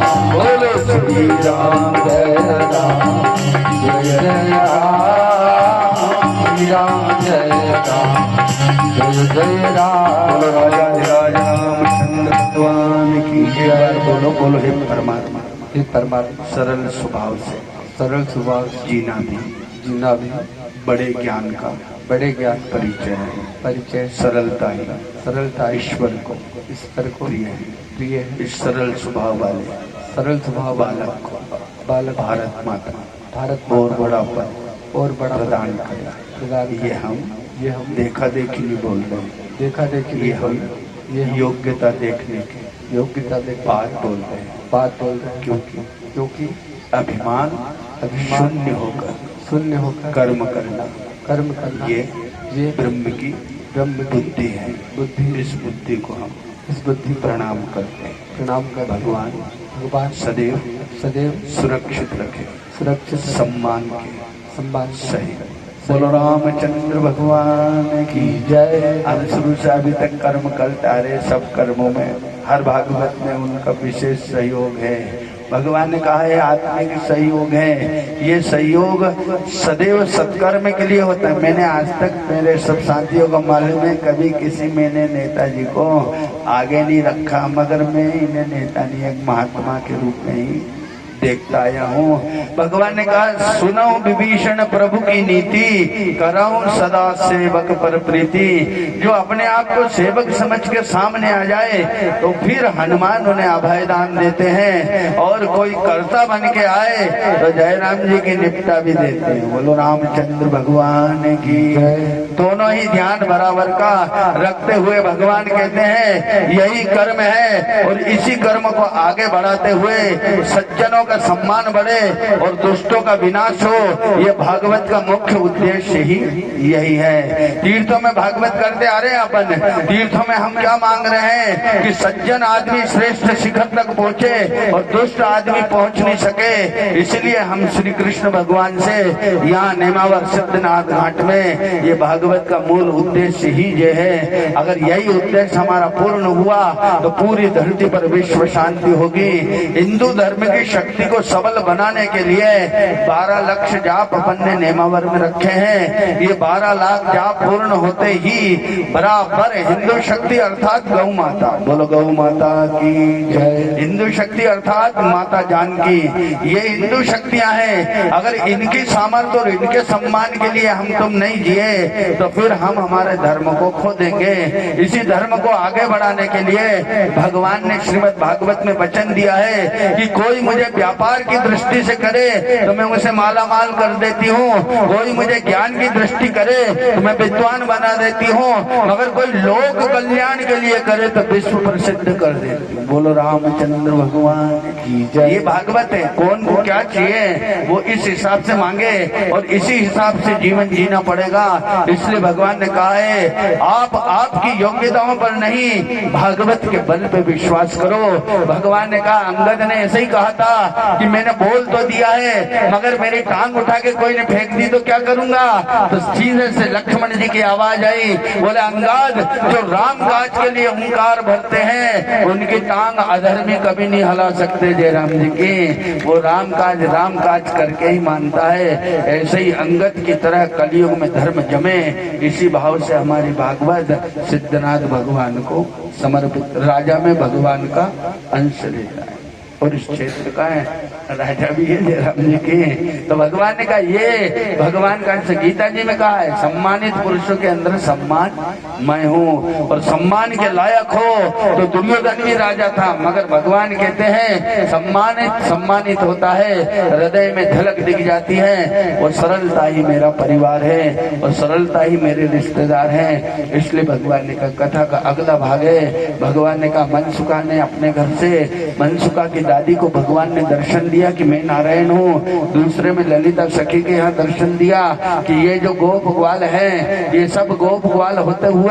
उसी के ही पति के स्वरूप का ध्यान किया, और उसी के पति के रूप में भगवान ने अष्ट सखा के रूप में भगवती को दर्शन दिया। मैं गोप ग्वालों के बीच रहता हूँ। तो 3 बहुएं हैं, 3 में से 2 बहुएं तो थोड़ी बड़ी हो गई तो खेत में काम कर रही हैं, एक बहू है घर पे। भगवान कृष्ण कहते हैं ये मेरी योगिनी है, इस योगिनी को दर्शन दूंगा, मगर किसी भी बर्तन को चमका ना हो तो मांझना जरूरी है, किसी भी भक्त को ऊंचाई तक ले जाना हो तो कष्ट देना जरूरी है। जयराम जी की सरलता में आगे नहीं बढ़ेगा। भगवान ने उस गोपी के पास गए और बोले आज अपन इस सखी ललित सखी के यहाँ जाएंगे। बोले चलो। बोले भैया सब घर नहीं रहते, वो एक ही बहू घर रहती है। कृष्ण भगवान बोले उस बहू से अपन निपट लेंगे। वो कैसे निपट लेंगे। भगवान गए, भगवान ने जाके खिड़की में से ऐसी खिड़की को खोला, वो लड़की अपने बाल उछ रही थी। कृष्ण भगवान बोले ओए लड़की इधर आ। अरे झापट दूंगी। लड़की कह रहा हमारा ब्याह नहीं हो गया। बोले ब्याह पहले कभी तो लड़की थी, तो बातचीत में भगवान ने ऐसा मोह लिया कि वो लड़की भगवान पास आ गई। भगवान ने कहा मुझे पानी पिलाओ। पानी पीने में इतनी देर तक पानी पिया कि गो भगवान ने सब माखन मिश्री उधर ले गए और गाते बजाते आए, हरे राम राम राम हरे हरे, काम हो गया कृष्णा आ जाना हरे हरे। भगवान ने कहा चलो भाई अब पानी नहीं पिएंगे। तो लड़की बोले क्यों रे, तो कितनी देर से पानी पी रहा है? तो भगवान मायापति माया को ठगते हैं, माया मायापति को नहीं ठगती। भगवान के लिए वही छोरी जब तक तू पिला रही पिया, कोई हमने जबरदस्ती थोड़ी पिया। गए जाके पानी माखन मिश्री खा के बोले चलो काके से बताएंगे तो उसकी बहू बहुत अच्छी है। अरे वो बेचारी को डांट पड़ेगी, बोले पढ़ने ना अपने क्या करना। वहां जाके काके से कहे काकी तेरी बहू तो बहुत ही अच्छी है। बोले क्यों? अरे माखन खिलाया मिश्री खिलाया। काकी बोले हम तो यहाँ और घर में छोरे उनको बुला रही है, अब देखती हूँ उसको। बोले मेरी लड़की ऐसी है ही नहीं, तू झूठ बोल रहा है। बोले तेरे घर में लाल मटका है? बोले सबके घर में रहता है। अरे नहीं, किनार जड़ी हुई है, बीच में लाख लगी हुई है, ऐसी पहचान बताए। तो वो दादी को मान नहीं पड़ा, घर जाके बहू से खूब लड़ाई हुई, बहू खूब रोए। कृष्ण भगवान ने फिर गए तो जैसे का और मजा आ रहा है, तो बोले कालिया इतना मारूंगी कि याद करेगा। तो भगवान बोले अरे मेरे क्यों मारेगी? अरे तूने झूठ बोला, मैंने तेरे को घर में कहा बुलाया। बोले वही तो तेरी सास भी झूठ बोल रही, जा देख माखन मिश्री सब यथावत है, तो सब भरे हुए थे। सास बोले आज के बाद मैं कभी भी बालक कहता हूँ, बालक भगवान है। अरे वो तो महा झूठ रहा है जयराम जी की। कृष्ण भगवान को झूठ बोले और बहू को बड़े गले लगाए। कृष्ण भगवान ने फिर खोला तो जो देखा तो कृष्ण भगवान बोले अब बोले जाला बावड़ी पे ही मिलेंगे जयराम जी के। भगवान कहते हैं जब मैं किसी के साथ जुड़ता हूँ तो फिर उनका आत्म साक्षात्कार अपने आप सिद्ध हो जाता है। भगवान ने उस गोपी को दर्शन दिया और भगवान ने सब गोप ग्वालों को सनात किया। तीसरे में एक सखी और है जो भगवान कृष्ण की रोज रोज शिकायत करती है। वो क्या कहती, तेरा लड़का चोर है, तेरे घर इतना है, फिर भी तेरा लड़का चोरी करना बंद ही नहीं करता। भगवान बोले दिखा देंगे कैसा है। भगवान ने कहा आज काकी के यहीं डाका डाले, काकी के यहीं दही माखन खाने चलेंगे। अब गए तो काकी ने सुन भी लिया। काकी दरवाजे के आड़े में छुपी हुई है और माखन मिश्री ऐसा रखा है। कृष्ण भगवान ने माखन खा लिया और अकेले ही बात करे। बोले अब अपन चलो।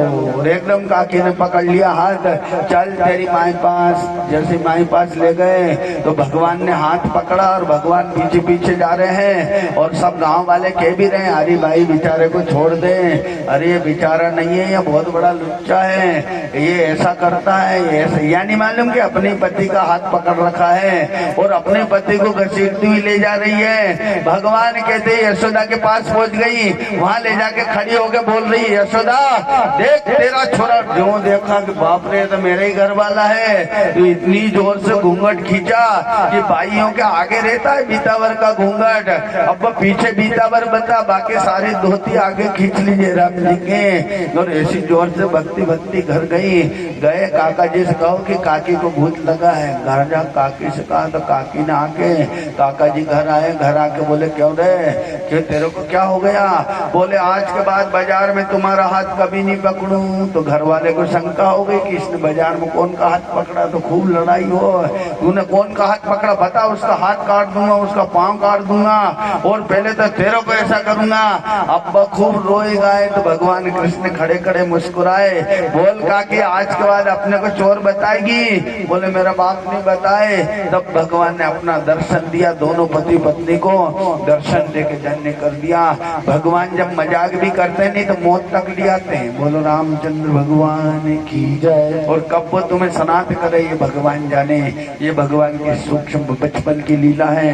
अब भगवान ने कहा कि अब अपने को कहाँ चलना है, तो सारी गोपियां भगवान कृष्ण को पति रूप में पाने के लिए कात्यायनी व्रत कर रहे हैं। ये व्रत में क्या है, सुबह 4 बजे से चले जाए, सब कपड़े खोल दे और नर्मदा यमुना में नहाने लगे। तो दिगंबर स्नान कर रही है, यमुना के जल में जाके नारायण भगवान से कहा भगवान मर्यादा है। भगवान ने कहा चलो मर्यादा सिखाते हैं। कृष्ण भगवान ने सब गोपियों के वस्त्रों का हरण कर लिया। ये चीर हरण की कथा है।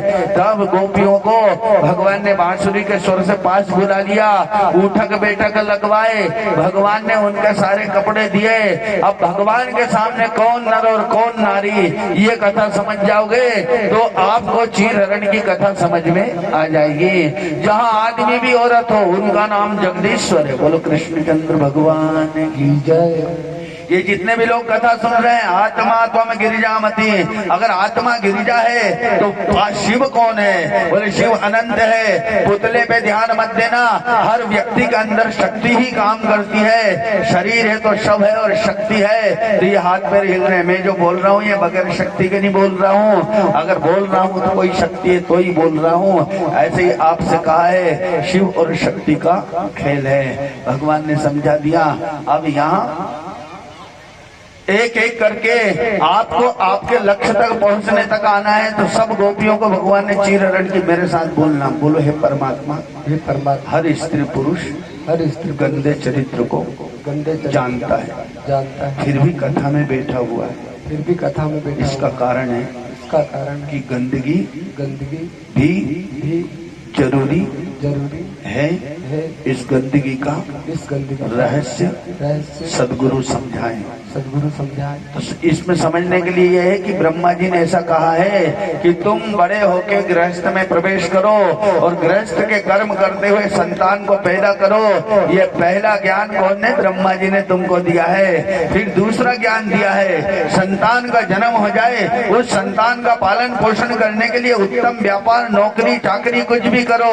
ये विष्णु भगवान का आदेश है, शंकर जी का आदेश है कि तुम नित्य निरंतर बूढ़े होते जाओगे, धीरे धीरे मौत के पास जाते जाओगे, इसलिए भजन करना जरूरी है। ये ब्रह्मा और विष्णु और महेश्वर का आदेश है। ये चीर हरण की कथा है। मैं जवान हुआ, मेरे माँ बाप ने मेरा विवाह कर दिया, मैं पत्नी के संग रहा, मेरे घर संतान हो गई। ये मैंने पाप नहीं किया है। ये मैंने 5 ब्राह्मणों के साक्षी में और सब वेद मंत्रों के साक्षी में एक स्त्री को अंगीकार किया है। ये ब्रह्मा जी का आदेश है, इसलिए विवाह में ब्राह्मणों की आवश्यकता है। ब्राह्मण ही ब्रह्मा है। उसने कहा भैया ऐसा करो ऐसा करो। हो अब ब्राह्मण के आज्ञा से विवाह कर लिया, कोई भी पाप नहीं है। और यही विवाह आगे जाके संतान पैदा करके और आगे तक बढ़ा। तो दूसरे में लक्ष्मी जो मेरी पत्नी है उसने कहा कि संतान का जन्म हो गया है, इसलिए संतान के उदर भरण पोषण के लिए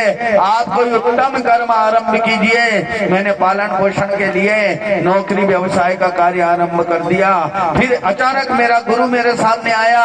उन्होंने कहा महाराज कल तक तो जवान दिख रहे थे, बूढ़े हो गए हो, मरने की तैयारी है, इसलिए मरने से पहले तुम ईश्वर का चिंतन कर लो। क्योंकि ईश्वर कौन है? बोले तू खुद ही ईश्वर है, मगर जब तक अपने आप को नहीं पहचानेगा तो ही मामूली आदमी है। बोलो रामचंद्र भगवान की जय। आप अपने आप को जान जाओगे तो आप मामूली आदमी नहीं हो। ईश्वर अंश जीव अविनाशी चेतन सहज अमल सुख राशि। भगवान कहे अब जब मालूम पड़ा तो गुरु ने मुझे समझाया कि तू राम नाम से लग। जब मैं राम नाम से लगा तो मुझे मालूम पड़ा कि मैं एक अकेला ही आदमी ऐसा हूँ, अगर चाहूँ तो विश्व का भरण पोषण कर सकता हूँ। ऐसी ताकत आपके अंदर कब आएगी? जब आप ईश्वरीय योग से जुड़ोगे, तब आप आगे तक बढ़ जाओगे। फिर भगवान ने कहा फिर आगे क्या किया जाए? तो ईश्वर, ये विष्णु भगवान की, ये शंकर जी की आज्ञा है। इसके बाद एक आज्ञा अनंत की है, वो अनंत की आज्ञा सुन लो।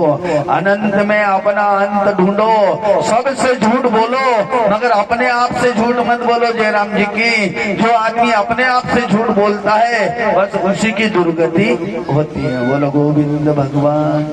मैंने कोई अच्छा काम किया ही नहीं और मैं कहता मैंने बहुत अच्छा काम किया तो समझ लो मैं नंबर 1 का झूठ हूँ। मैं अपने आप में समझ रहा हूँ कि मैं पापी हूँ, मगर जनता मुझे धर्मात्मा समझ रही है, तो फिर मुझे अपने कर्मों का जवाब खुद देना पड़ेगा।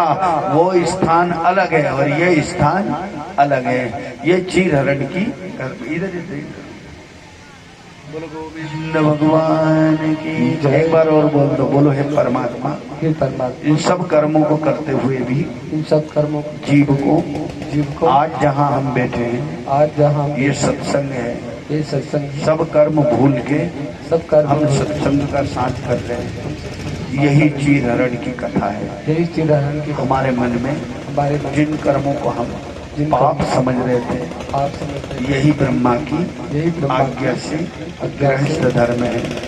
यही महाविष्णु की आज्ञा से यही महावीर खेती व्यापार खेती व्यापार नौकरी चाकरी नौकरी चाह सब महाविष्णु की आज्ञा से सब महाविष्णु मृत्यु पर्यंत मृत्यु के बचने के लिए बैठने के जीव को भजन करना करना महादेव की आज्ञा है। महादेव के और अंतिम कर्म में अंतिम कर्म परमात्मा से परमात्मा मिलने के लिए मिलने के लिए अपने आप से बात करना, बात कर अपनी योग्यताओं को बढ़ाना, अपनी योग्यता ये किसी दूसरे से संभव नहीं है, किसी दूसरे से ये संभव स्वयं के द्वारा स्वयं के द्वारा संभव है। संभव इस कारण आज से हम हमारी आज से हम से कभी झूठ नहीं बोलेंगे।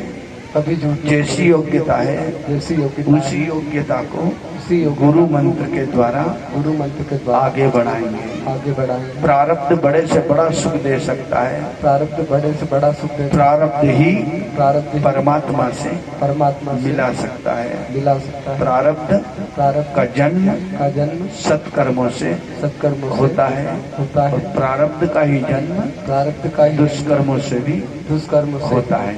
होता है। यदि पाप कर्म करोगे तो दुष्कर्म जन्म हो जाएगा, अच्छे कर्म करोगे तो शुभ जन्म हो जाएगा। मगर पाप कर्मों का मारने वाला प्रारब्ध ये भागवत है। बोलो श्रीमद् भागवत महापुराण की जय। यदि आपने भागवत सुनी तो समझ लो आपका पूरा प्रारब्ध टल सकता है। इसके बाद क्या आता है? इसके बाद आया कि भगवान ने गोवर्धन की पूजन कराई। गोवर्धन की पूजन कराने के बाद में भगवान ने यमुना में से कालिया नाग को निकाला है। गोवर्धन की पूजन कब कराई है भगवान ने?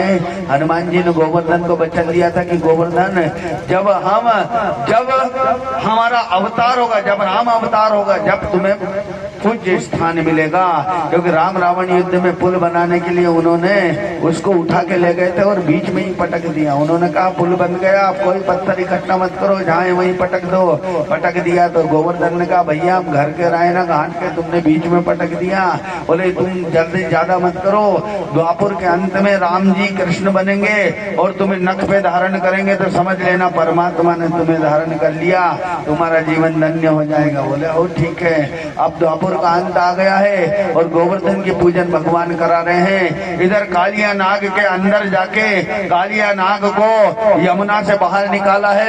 यमुना अर्थात प्रेम, तुम्हारे बीच में जो प्रेम है, इस प्रेम को नफरत में बदलने वाला जो सार है, जो शत्रु है, वो शत्रु प्रेम से निकलेगा और भागवत निकालेगी। कहते मेरा 5 फुट 6 इंच का शरीर है, मगर इतने सा कांटा मेरी एड़ी में गर गया तो 5 फुट 6 इंच के शरीर को चलना मुश्किल कर दिया जयराम जी की। कांटा कोई बहुत बड़ा नहीं था, जरा सा ही था और डॉक्टर ने कांटा निकाला और अपने आप पैर सही हो गया। ऐसा आप हमारे सबके जीवन में एक एक जगह कांटा गड़ा हुआ है। वो कांटा अगर कोई निकालेगा तो वो गुरु निकालेगा। उसको मालूम है कि कांटा कैसे निकाला जाता है। वो कांटा निकलवाना हो तो आप गुरु के पास जाना, गुरु के शरीर के पास मनी मत जाना, गुरु के दिए हुए मंत्र के पास जाना। क्योंकि मेरा असली स्वरूप मंत्र के अंदर उपस्थित है, वो मंत्र के अंदर उपस्थित है। इसलिए हजारों कोस दूर बैठ के भी जब हम कहते हैं जय श्री दादाजी की, पंडित रामकृष्ण महाराज की, तो जय बोलते ही वो यहाँ प्रकट लेते हैं। इसका मतलब है गुरु के शरीर नहीं, गुरु का दिया हुआ मंत्र प्रधान है। उस प्रधान मंत्र को रखो और तन मन बुद्धि आत्मा से गुरु के स्वरूप में चिंतन करते करते आगे बढ़ो। यही आपका ज्ञान है। मैंने गुरु मेरे सामने मेरे दोनों तीनों चारों गुरुजियों के शरीर चले गए हैं। अब जन्म देने वाली माँ रेवा है, वो भी मेरी गुरु है, उसका शरीर उपस्थित है। अपने माँ के शरीर में आदि शक्ति का निवास हो, ऐसी प्रार्थना करो। तुम्हारी माँ कमजोर हो सकती है, मगर हमारी माँ में आदि शक्ति प्रकट हो जाए तो फिर हमारी माँ कमजोर नहीं हो सकती। बोलो रामचंद्र भगवान की जय। इसलिए मेरे साथ बोलना, बोलो हे परमात्मा, जिस माँ ने हमें जन्म दिया है, जिस माँ ने हमें जन्म वह माँ कभी अधर्म के सामने कभी अधर्म के साथ पराजित नहीं हो।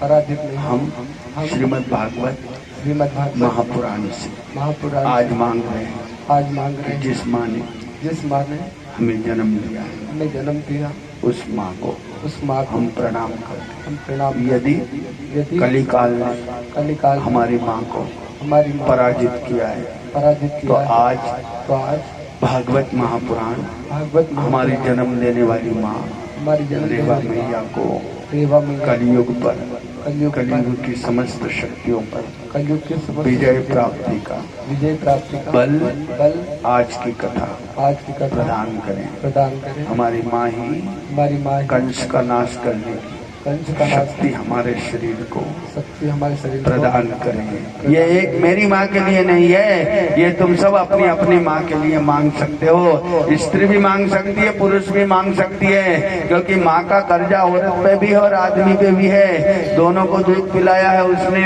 इसलिए माता को माता के स्वरूप से समझना पड़ेगा। अब यहाँ से हम आगे चले तो फिर क्या आएगा, यहाँ से आगे चले तो भगवान ने गोवर्धन पर्वत के लिए सब लोग गए। कालिया नाग के फन पे, कालिया नाग 100 फन वाला था। आप भी 100 साल जीने वाले आदमी हो, अगर आपके अभिमान को कोई मार सकता है तो श्री कृष्ण भगवान की कथा मार सकती है। भगवान ने फन मार मार के कालिया के मुंह से खून निकलने लगा। कालिया ने भगवान से क्षमा मांगी है। कालिया को भगवान ने रमणीक द्वीप भेजा है, और फिर भगवान ने हनुमान जी की वाणी को याद करके और हनुमान जी के दिए हुए वचन को पूर्ण करने के लिए, इसलिए कहते हैं यदि भक्त किसी को अभयदान दे दे तो भगवान याद रख के अपने भक्त के दिए हुए वरदान को पूर्ण करते हैं। बोलो भक्त वत्सल भगवान राम जी की जय हो। देते हैं वरदान भक्त की, जा विजयी हो जाएगा, मगर भक्त ने कहा विजयी हो जाएगा, इसलिए राम जी को ध्यान देना पड़ेगा। और एक भक्त के दिए हुए वरदान को पूरा करने के लिए विधि के विधान को मिटा दूं, मगर मेरे भक्त की वाणी को असत्य नहीं होने दूं। बोलो रामचंद्र भगवान की जय। आज जो हो रहा है वो यही हो रहा है, भक्त की वाणी को भगवान पूरे कर रहे हैं। नीति को विधि का विधान है कि राजा के सामने प्रजा क्या करेगी, मगर हमारे भक्त ने कहा है कि विजयी होगा, तो फिर विधान बदल दूंगा, मगर भक्त की वाणी को झूठा नहीं होने दूंगा। ये हम भागवत से कहते। बोलो रामचंद्र भगवान की। ये भगवान का बल है कि जो कह दिया तो फिर वैसे ही होगा। अपना मान टले टल जाए, पर भक्त का मान न टलते देखा, प्रभु को नियम बदलते देखा। भगवान ने कहा है अपना मान, मेरा मान भले टल जाए, मगर तूने मेरी आंखों के सामने मेरे भक्त का अपमान करवाया है कलिदेव, इसलिए सावधान हो जा। 3 लोग 14 भुवन में किसी की भी शरण ले ले, अब तेरा मान छीनूंगा और इसका मान बढ़ाऊंगा। बोलो रामचंद्र भगवान की जय। ये प्रभाव है। भगवान कहते हैं एक बार 2 बार समझाते हैं। तू क्या समझ रहा है कि भगवान है ही नहीं क्या, तू ही है? अरे भगवान है बेटा, जब ही तो समझ में आएगा कि हम कौन है और तुम कौन हो। जब भगवान बार बार कहते कि संतों के सामने मत जाओ, संतों के सामने मत जाओ, उनको उनका काम करने दो, आप आपका काम करो। जब वो तुम्हारे बीच में नहीं, तुम उनके बीच में मत बोलो। मगर सज्जनता की कमर तोड़ने की कसम खाने वाले, फिर अब तुम्हारी कमर टूटेगी। बोलो हे परमात्मा, आज रूप का बल का पद का दुरुपयोग करने वाले, कलयुग में जितने भी कंस हैं, उन सबकी मृत्यु के लिए ये कथा सिद्धनाथ भगवान को जल थल अग्नि आकाश पवन के अंदर समर्पित करते हैं। पूरी धरती पर हमारा भाव फैले, और हिंदू धर्म की पवित्र जनता जागे। जो भी हिंदू धर्म का पूरी धरती पर से नाश करना चाहता है, उसी अधर्मी का नाश पूरी धरती पर से कर सके। इसलिए श्रीमद् भागवत का बल हिंदू धर्म के सभी रक्षकों की भुजाओं में प्रकट हो। विशेष करके हिंदू धर्म की माताओं के अंदर महाकाली माँ निवास करे, ताकि नीच बुद्धि वाली स्त्रियों से शूर्पणखा जैसा व्यवहार करने वाली औरतों से हिंदू धर्म की माताएं विजय विजय प्राप्त कर सके। प्राप्त कर बोलो रामचंद्र भगवान की जय। हिंदू धर्म की स्त्री को ध्यान से देखना, नहाएगी धोएगी, एक जरा से लोटे में पानी ले जाएगी, यहाँ से वहां तक सब भगवान को गीला करता जाएगी। मैंने ऐसा देखा। भगवान की भजन पूजन उनकी नीति नियम मर्यादा में बंधी हुई है। सुबह से शाम तक उसका कर्म पवित्रता के बंधन में बंधा है। ऐसी शक्तियां घर घर में या तो रोगों से पीड़ित है या उनके अंदर कोई ना कोई कष्ट बना हुआ है। ये कष्ट मामूली नहीं, ये कष्ट मलिच्छ शक्तियों के द्वारा दिया गया कष्ट है। अगर भगवान ने चाहा तो ये सब कष्ट तुम्हारे अपने आप दूर होंगे, मगर आपको मेले मन वाली स्त्री को अपने अंदर से निकालना पड़ेगा, क्योंकि मेले मन वाली स्त्री और कहीं नहीं रहती, तुम्हारे ही मन में रहती है। तुम्हारे मन में ही मेला मन आएगा और तुमने मेले मन में हाँ मिला दी तो तुम मलिच्छ हो जाओगे। अगर तुमने मेले मन को ठोकर मार दी तो समझ लो तुम भव सागर से पार हो जाओगे। अभी इसमें मैं भी तुम्हें नहीं रोक सकता, ये तो तुम खुद करोगे। मगर न्याय और धर्म ने त्याग निश्चित कर दिया है कि जो मेले मन का साथ देगा वो मलिच्छ है और जो पवित्र मन का साथ देगा वही पवित्र है। अब आपको ये फैसला अपने आप में करना है और आपको खुद समझ में आ जाएगा कि पवित्र विचार से क्या हो सकता है और अपवित्र विचार से तुम्हारी जिंदगी कितनी नरक बन सकती है, ये तुम्हें यहाँ से समझ में हो जाएगा।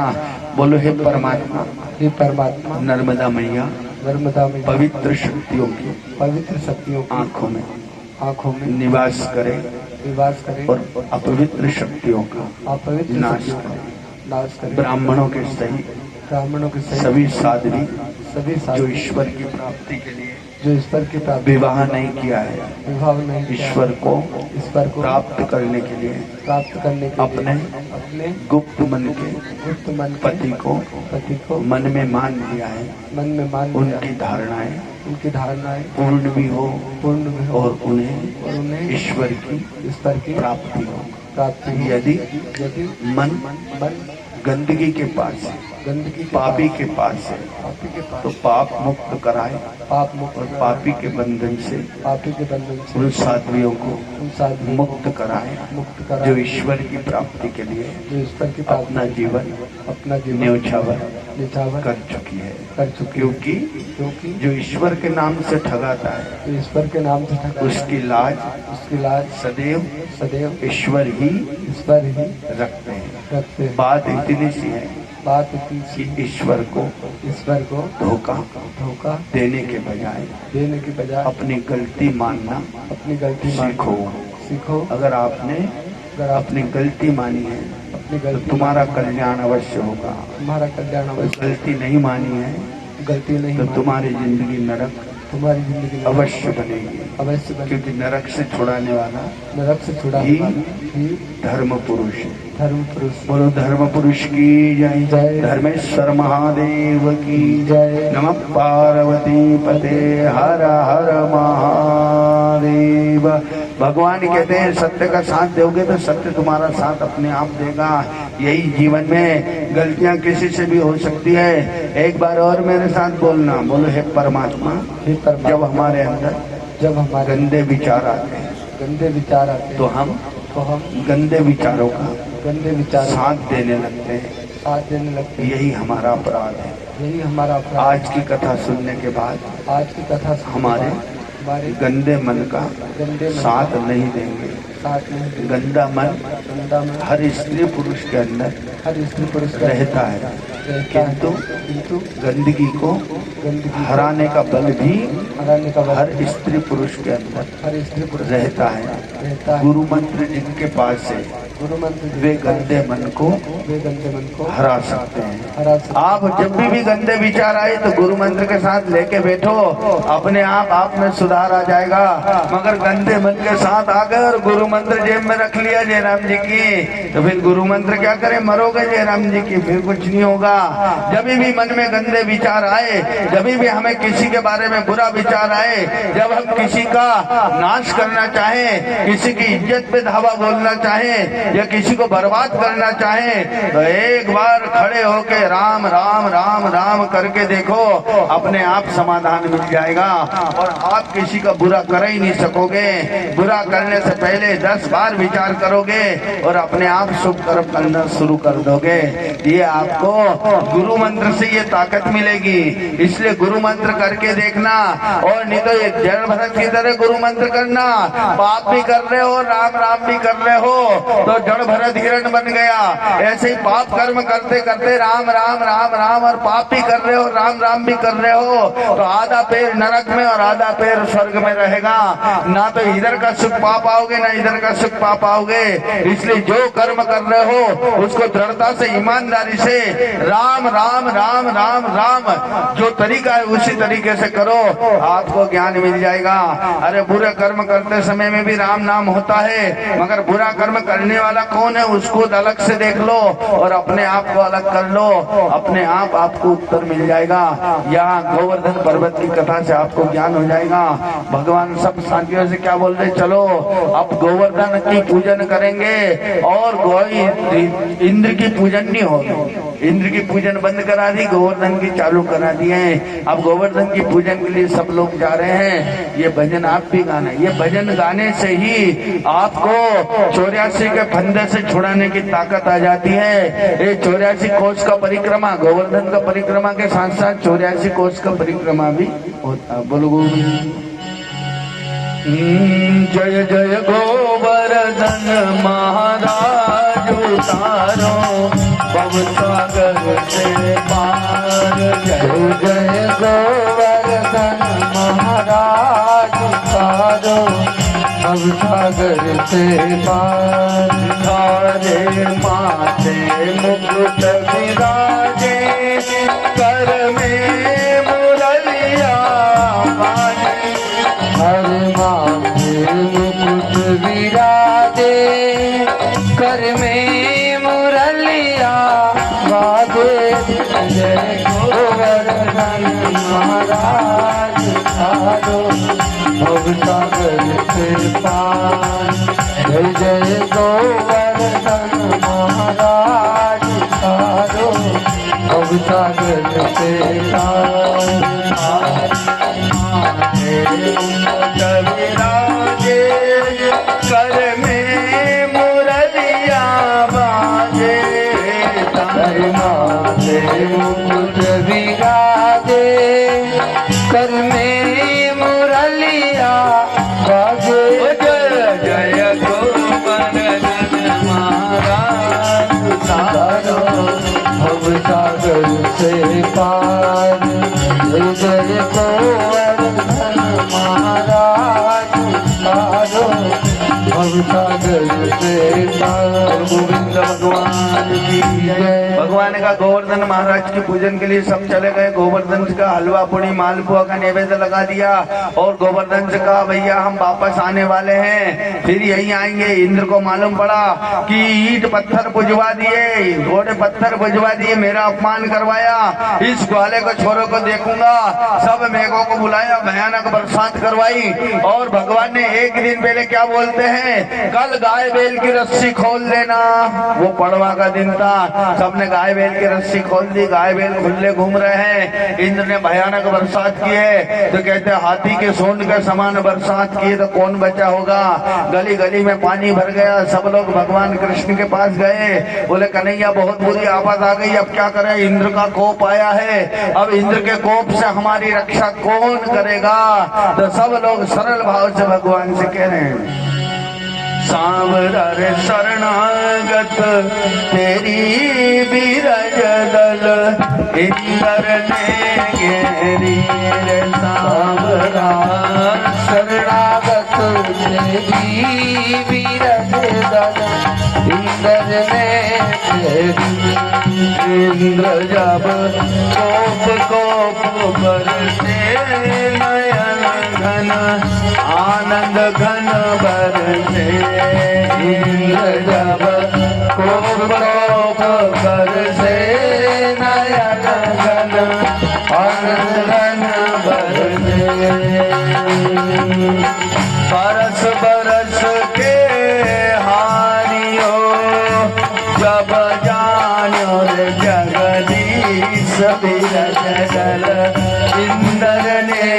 गेरी सावरा शरणागत तेरी सुंदर में मेरी सावरा शरणागत तेरी सावरा शरणागत तेरी विरज सुंदर में गोविंद भगवान की। कृष्ण भगवान के चलो गोवर्धन की शरण चलते। गोवर्धन पास गए, गोवर्धन हमारी रक्षा करो। गोवर्धन बोले इंद्र ने मेरे पंख काट दिए, मैं उड़ नहीं सकता। अब तो हनुमान का दिया हुआ वचन यदि सत्य है तो श्री कृष्ण आप ही जगत पिता है, आप मुझे नख पे धारण कीजिए। भगवान ने गोवर्धन में हाथ डाला और नख पे धारण किया। बोलो गोवर्धन गिरधारी लाल की जय। सब लोग गोवर्धन के नीचे आ गए। 7 दिन तक मूसलाधार वर्षा की। इंद्र ने कहा कि किसी का कुछ नहीं बिगड़ रहा है। तो इंद्र वापस आया, आके भगवान को प्रणाम किया। भगवान ने कहा कहो इंद्र क्या बात है? बोले मैं नहीं जानता था कि आप जगदीश्वर है। ये कथा बताती है जब देवराज इंद्र तक मेरा रहस्य नहीं जानता, ये 4 दिन के महात्मा कैसे जानेंगे जयराम जी की? मेरा रहस्य अगर कोई जान सकता है तो वही जान सकता जो 24 घंटे मेरे मन में रहता हूँ। बोलो रामचंद्र भगवान की जय। दूसरा मेरा रहस्य नहीं जानता, मेरा रहस्य तो मेरी लक्ष्मी भी नहीं जानती, मगर मेरा रहस्य बोलो शंकर भगवान की जय। शंकर जी भगवान के रहस्य को जानते हैं, मगर जानते हुए भी वो बताते नहीं जयराम जी की। और बताते हैं तो फिर बताते ही है, फिर बताते ही चले जाते हैं, कोई रोकता ही नहीं जयराम जी की। वे शंकर जी इसलिए कहा है सावधान मन कर पुनि शंकर लागे कहे न कथा अति सुंदर। भगवान ने कहा चलो। अब यहाँ भगवान ने अपना रहस्य देख लिया। इंद्र ने अलग हो गया। इंद्र के अलग होने के बाद इंद्र से कहा कलयुग में असामान्य वर्षा होगी, कलयुग में असामान्य वर्षा होगी। मगर एक बात और समझना, जहाँ परमात्मा अवतरित हो जाए तो पूरी धरती पे सुख आता है। इस बात का ध्यान रखो, ये पहचान रहेगी कि जब परमात्मा इस धरती पे प्रकट होगा तो पापियों के हृदय में भय बैठ जाएगा और धर्मात्मा लोग प्रसन्न होके सत्कर्मों में सहायता करने लगेंगे। अब सत्कर्म है, ये भागवत सत्कर्म है। यहाँ पे सहयोग करने वालों की संख्या कितनी है मुझे नहीं मालूम है। सहयोग तो जो कथा सुन रहे इनका सबसे ज्यादा है। धन देने वाले को मैं धन लौटा सकता हूँ, मगर समय देने वाले को मैं समय नहीं लौटा सकता जयराम जी की। कोई 2 घंटे से बैठा, कोई 3 घंटे से बैठा है, कोई आधे घंटे से बैठा है। ये जो तुम कथा सुन रहे हो ये समय नहीं लौटाया जा सकता। एक ने 5,000 दिए हैं तो मैं 25,000 लुटवा सकता हूँ, वापस दिलवा सकता हूँ। कोई ने 10,000 दिए तो 1 लाख दिलवा सकता हूँ। कोई ने 2,000 दिया तो 20,000 दिलवा सकता हूँ, मगर समय कहाँ से दिलवाऊंगा? समय तो सोना है और समय ही परमात्मा है। जिन्होंने समय का सदुपयोग कर लिया वो सबसे बड़े दानदाता हैं। जिन्होंने धन दिया है रुद्रनाथ भगवान उन्हें अवश्य धन देंगे, और जिन्होंने समय दिया है उनका समय सुधर जाएगा, यहाँ से वहां तक सुधर जाएगा। सबको पैसा देने की जरूरत नहीं है, सब समय दे। पैसा जिसको देना है वो पैसा दे, बदले में उसको उसका धन मिल जाएगा। मगर पैसा और समय दोनों दे रहा है तो वो व्यक्ति का इहलोक और परलोक दोनों सुधर जाएंगे। बोलो रामचंद्र भगवान की जय। पैसा भी दे रहा है और समय में भी कथा में बैठा हुआ है तो उस व्यक्ति के दोनों लोग सुधर जाएंगे। ये लोग भी और वो लोग भी, 2 लोग हर कोई नहीं सुधारते। संत लोगों ने घबरा के क्या किया, अरे भाई के चक्कर में नहीं पड़े, अपन तो बाबा जी बन जाए। तो भाई ई लोक के स्वामी हैं, उस लोक को वो सुधार रहे हैं। ई लोक को सुधारना हो तो औरत ऐसा प्रपंच है जिसके साथ रहते हुए सब प्रपंच करते हुए भी योग की तरह ई लोक और परलोक दोनों सुधार ले। बोलो शंकर भगवान की जय, विष्णु भगवान की जय। ये ई लोक और परलोक दोनों सुधारने में समर्थ है। पत्नी का भी साथ है, डर नहीं रहे हैं। पत्नी साथ रहे तो किस बात कर रहे? पत्नी के हाथ में ही गाड़ी दे दो, चलेगा। शंकर जी ने भी दिया है, शंकर जी भजन करने, मगर बेईमान भाई का हाथ में चाबी मत दे देना, ये तो तुमको ही लुढ़का दे। हम कहाँ के होएगा घर वाला। इसलिए भगवान ने कहा ईमानदारी का जन्म होता है। फिर भगवान आगे की तरफ जाते हैं तो इंद्र के बाद में रासलीला की रचना हुई है। रासलीला में भगवान कृष्ण ने क्या कहा कि मैंने सब गोपियों को पूर्ण प्रेम दिया, मगर सब गोपियों का मन में अभी भी उदासी है। इस उदासी का कारण राधा क्या है? बोले इस उदासी का कारण विद्या के साथ अविद्या भी तुमसे प्रेम कर रही है। केवल विद्या ही विद्या प्रेम नहीं कर रही है, इन स्त्रियों के अंदर एक अविद्या है, वो भी तुमसे प्रेम कर रही है। बोले फिर क्या करूं? बोले अविद्या के नाश के लिए तुम रासलीला में शंकर जी को बुलाओ। अगर रासलीला में शंकर जी आ गए तो हर स्त्री के अंदर छुपी हुई विद्या और अविद्या जो है, ये गन्ने में जैसा रस भरा हुआ है, ऐसे ही माताओं में विद्या और अविद्या भरी हुई है। आपको शंकर जी को बुलाना पड़ेगा। तब भगवान ने राधा रानी से पार्वती जी से कहा, बोले पार्वती तुम शंकर जी को रासलीला में ले आओ। माता जी बोले हमारे घर वाले तुम्हारे जैसे नहीं, जो भाई मेरे बेटा अलग से लग रहे बेचारे। वो कहा तुम्हारा आवाज कहाँ से आए? बोले तू तो लेके आ जा, आ जाएंगे। कब कैसे भी लाओ माता पार्वती, तुम भोलेनाथ को रासलीला तक ले आओ, बाद में हम देख लेंगे। बोले कोशिश कर लेती हूँ। बोले हो ठीक है। माताओं में बड़ा गुण रहता है, जब भी कोई काम घर वाले से करा न रहे तो ज्यादा बोले नहीं, आसपास घूमे और अपना मनचाहा काम करा ले बगैर बोले। इतनी अकल भाई इनमें कहाँ से आई मुझे तो नहीं मालूम, मगर वो करा लेती काम। बोले हो ठीक है। अब माता पार्वती जी शंकर जी के पास जाए, बार बार चूड़ा फेरे और उनको आगे पीछे सरकाए। भोलेनाथ बोले भाई इतनी क्यों सज रही है? तो शंकर जी बोले क्यों भाई साहब इतनी सज धज के कहाँ जाना है? बोले रासलीला में जाना है।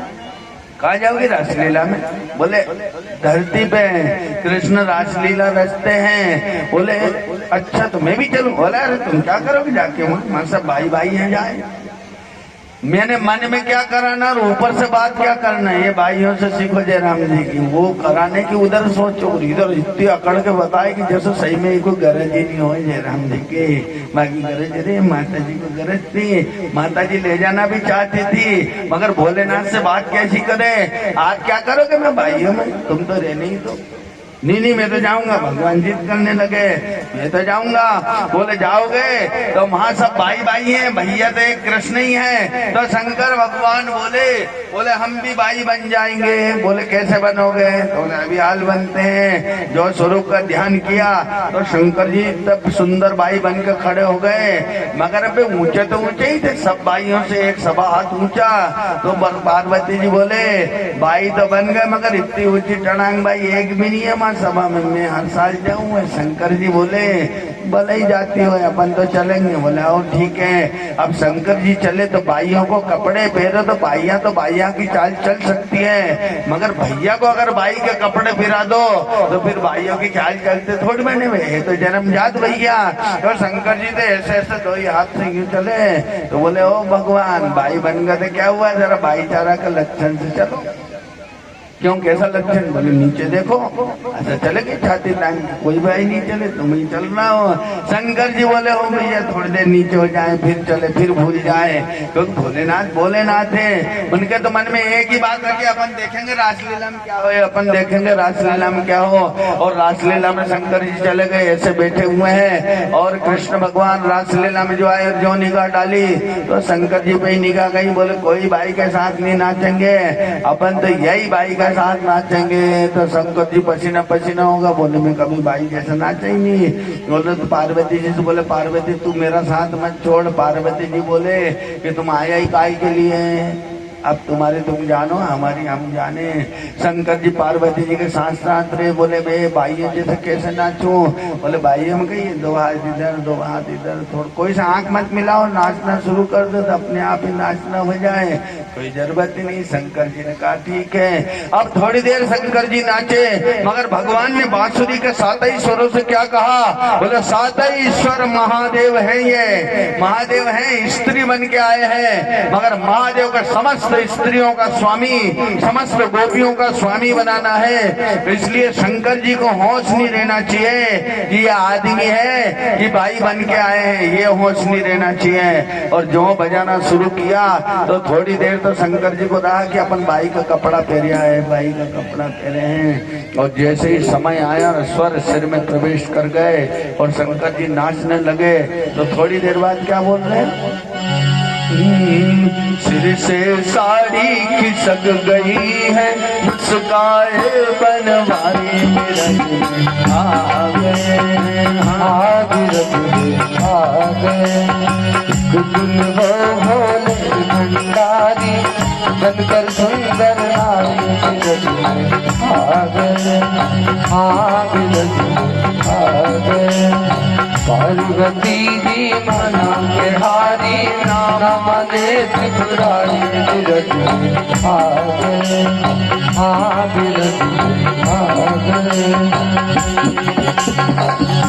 पार्वती से बोले मैं भी चलूंगा तेरे साथ में,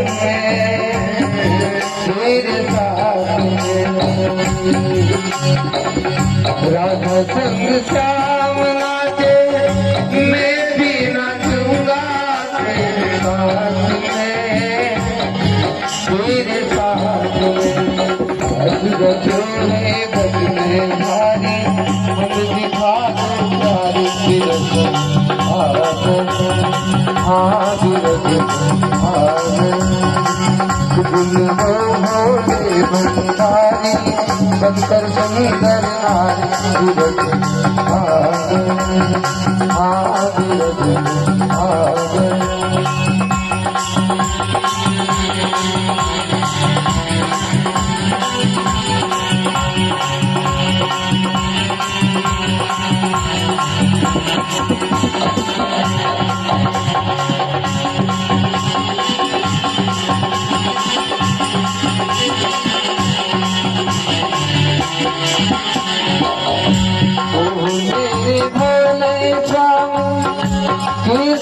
ले जाऊं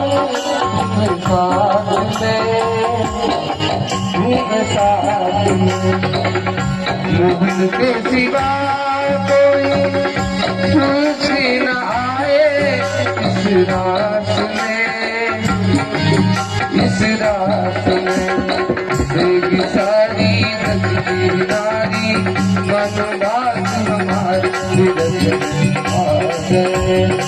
आ गए गुल भोले भंडारी बनकर सुंदर नारी बिरज आ गए, बिरज आ गए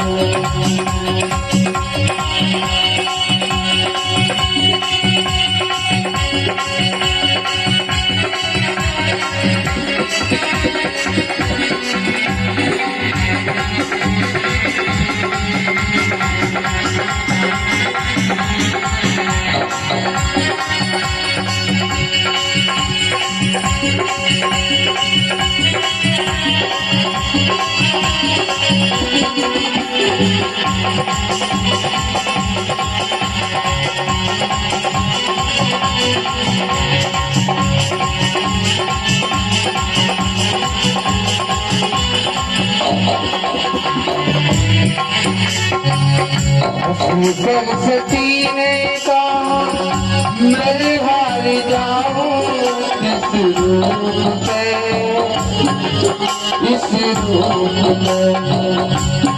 ऐसा सजा दो मुझको समझ न पाए इस बात को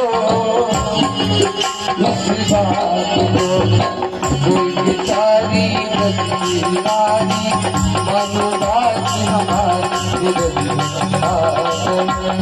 आ गए गुल भोले भंडारी बनकर सुंदर नारी बिरज आ गए, बिरज आ गए बिरज आ गए,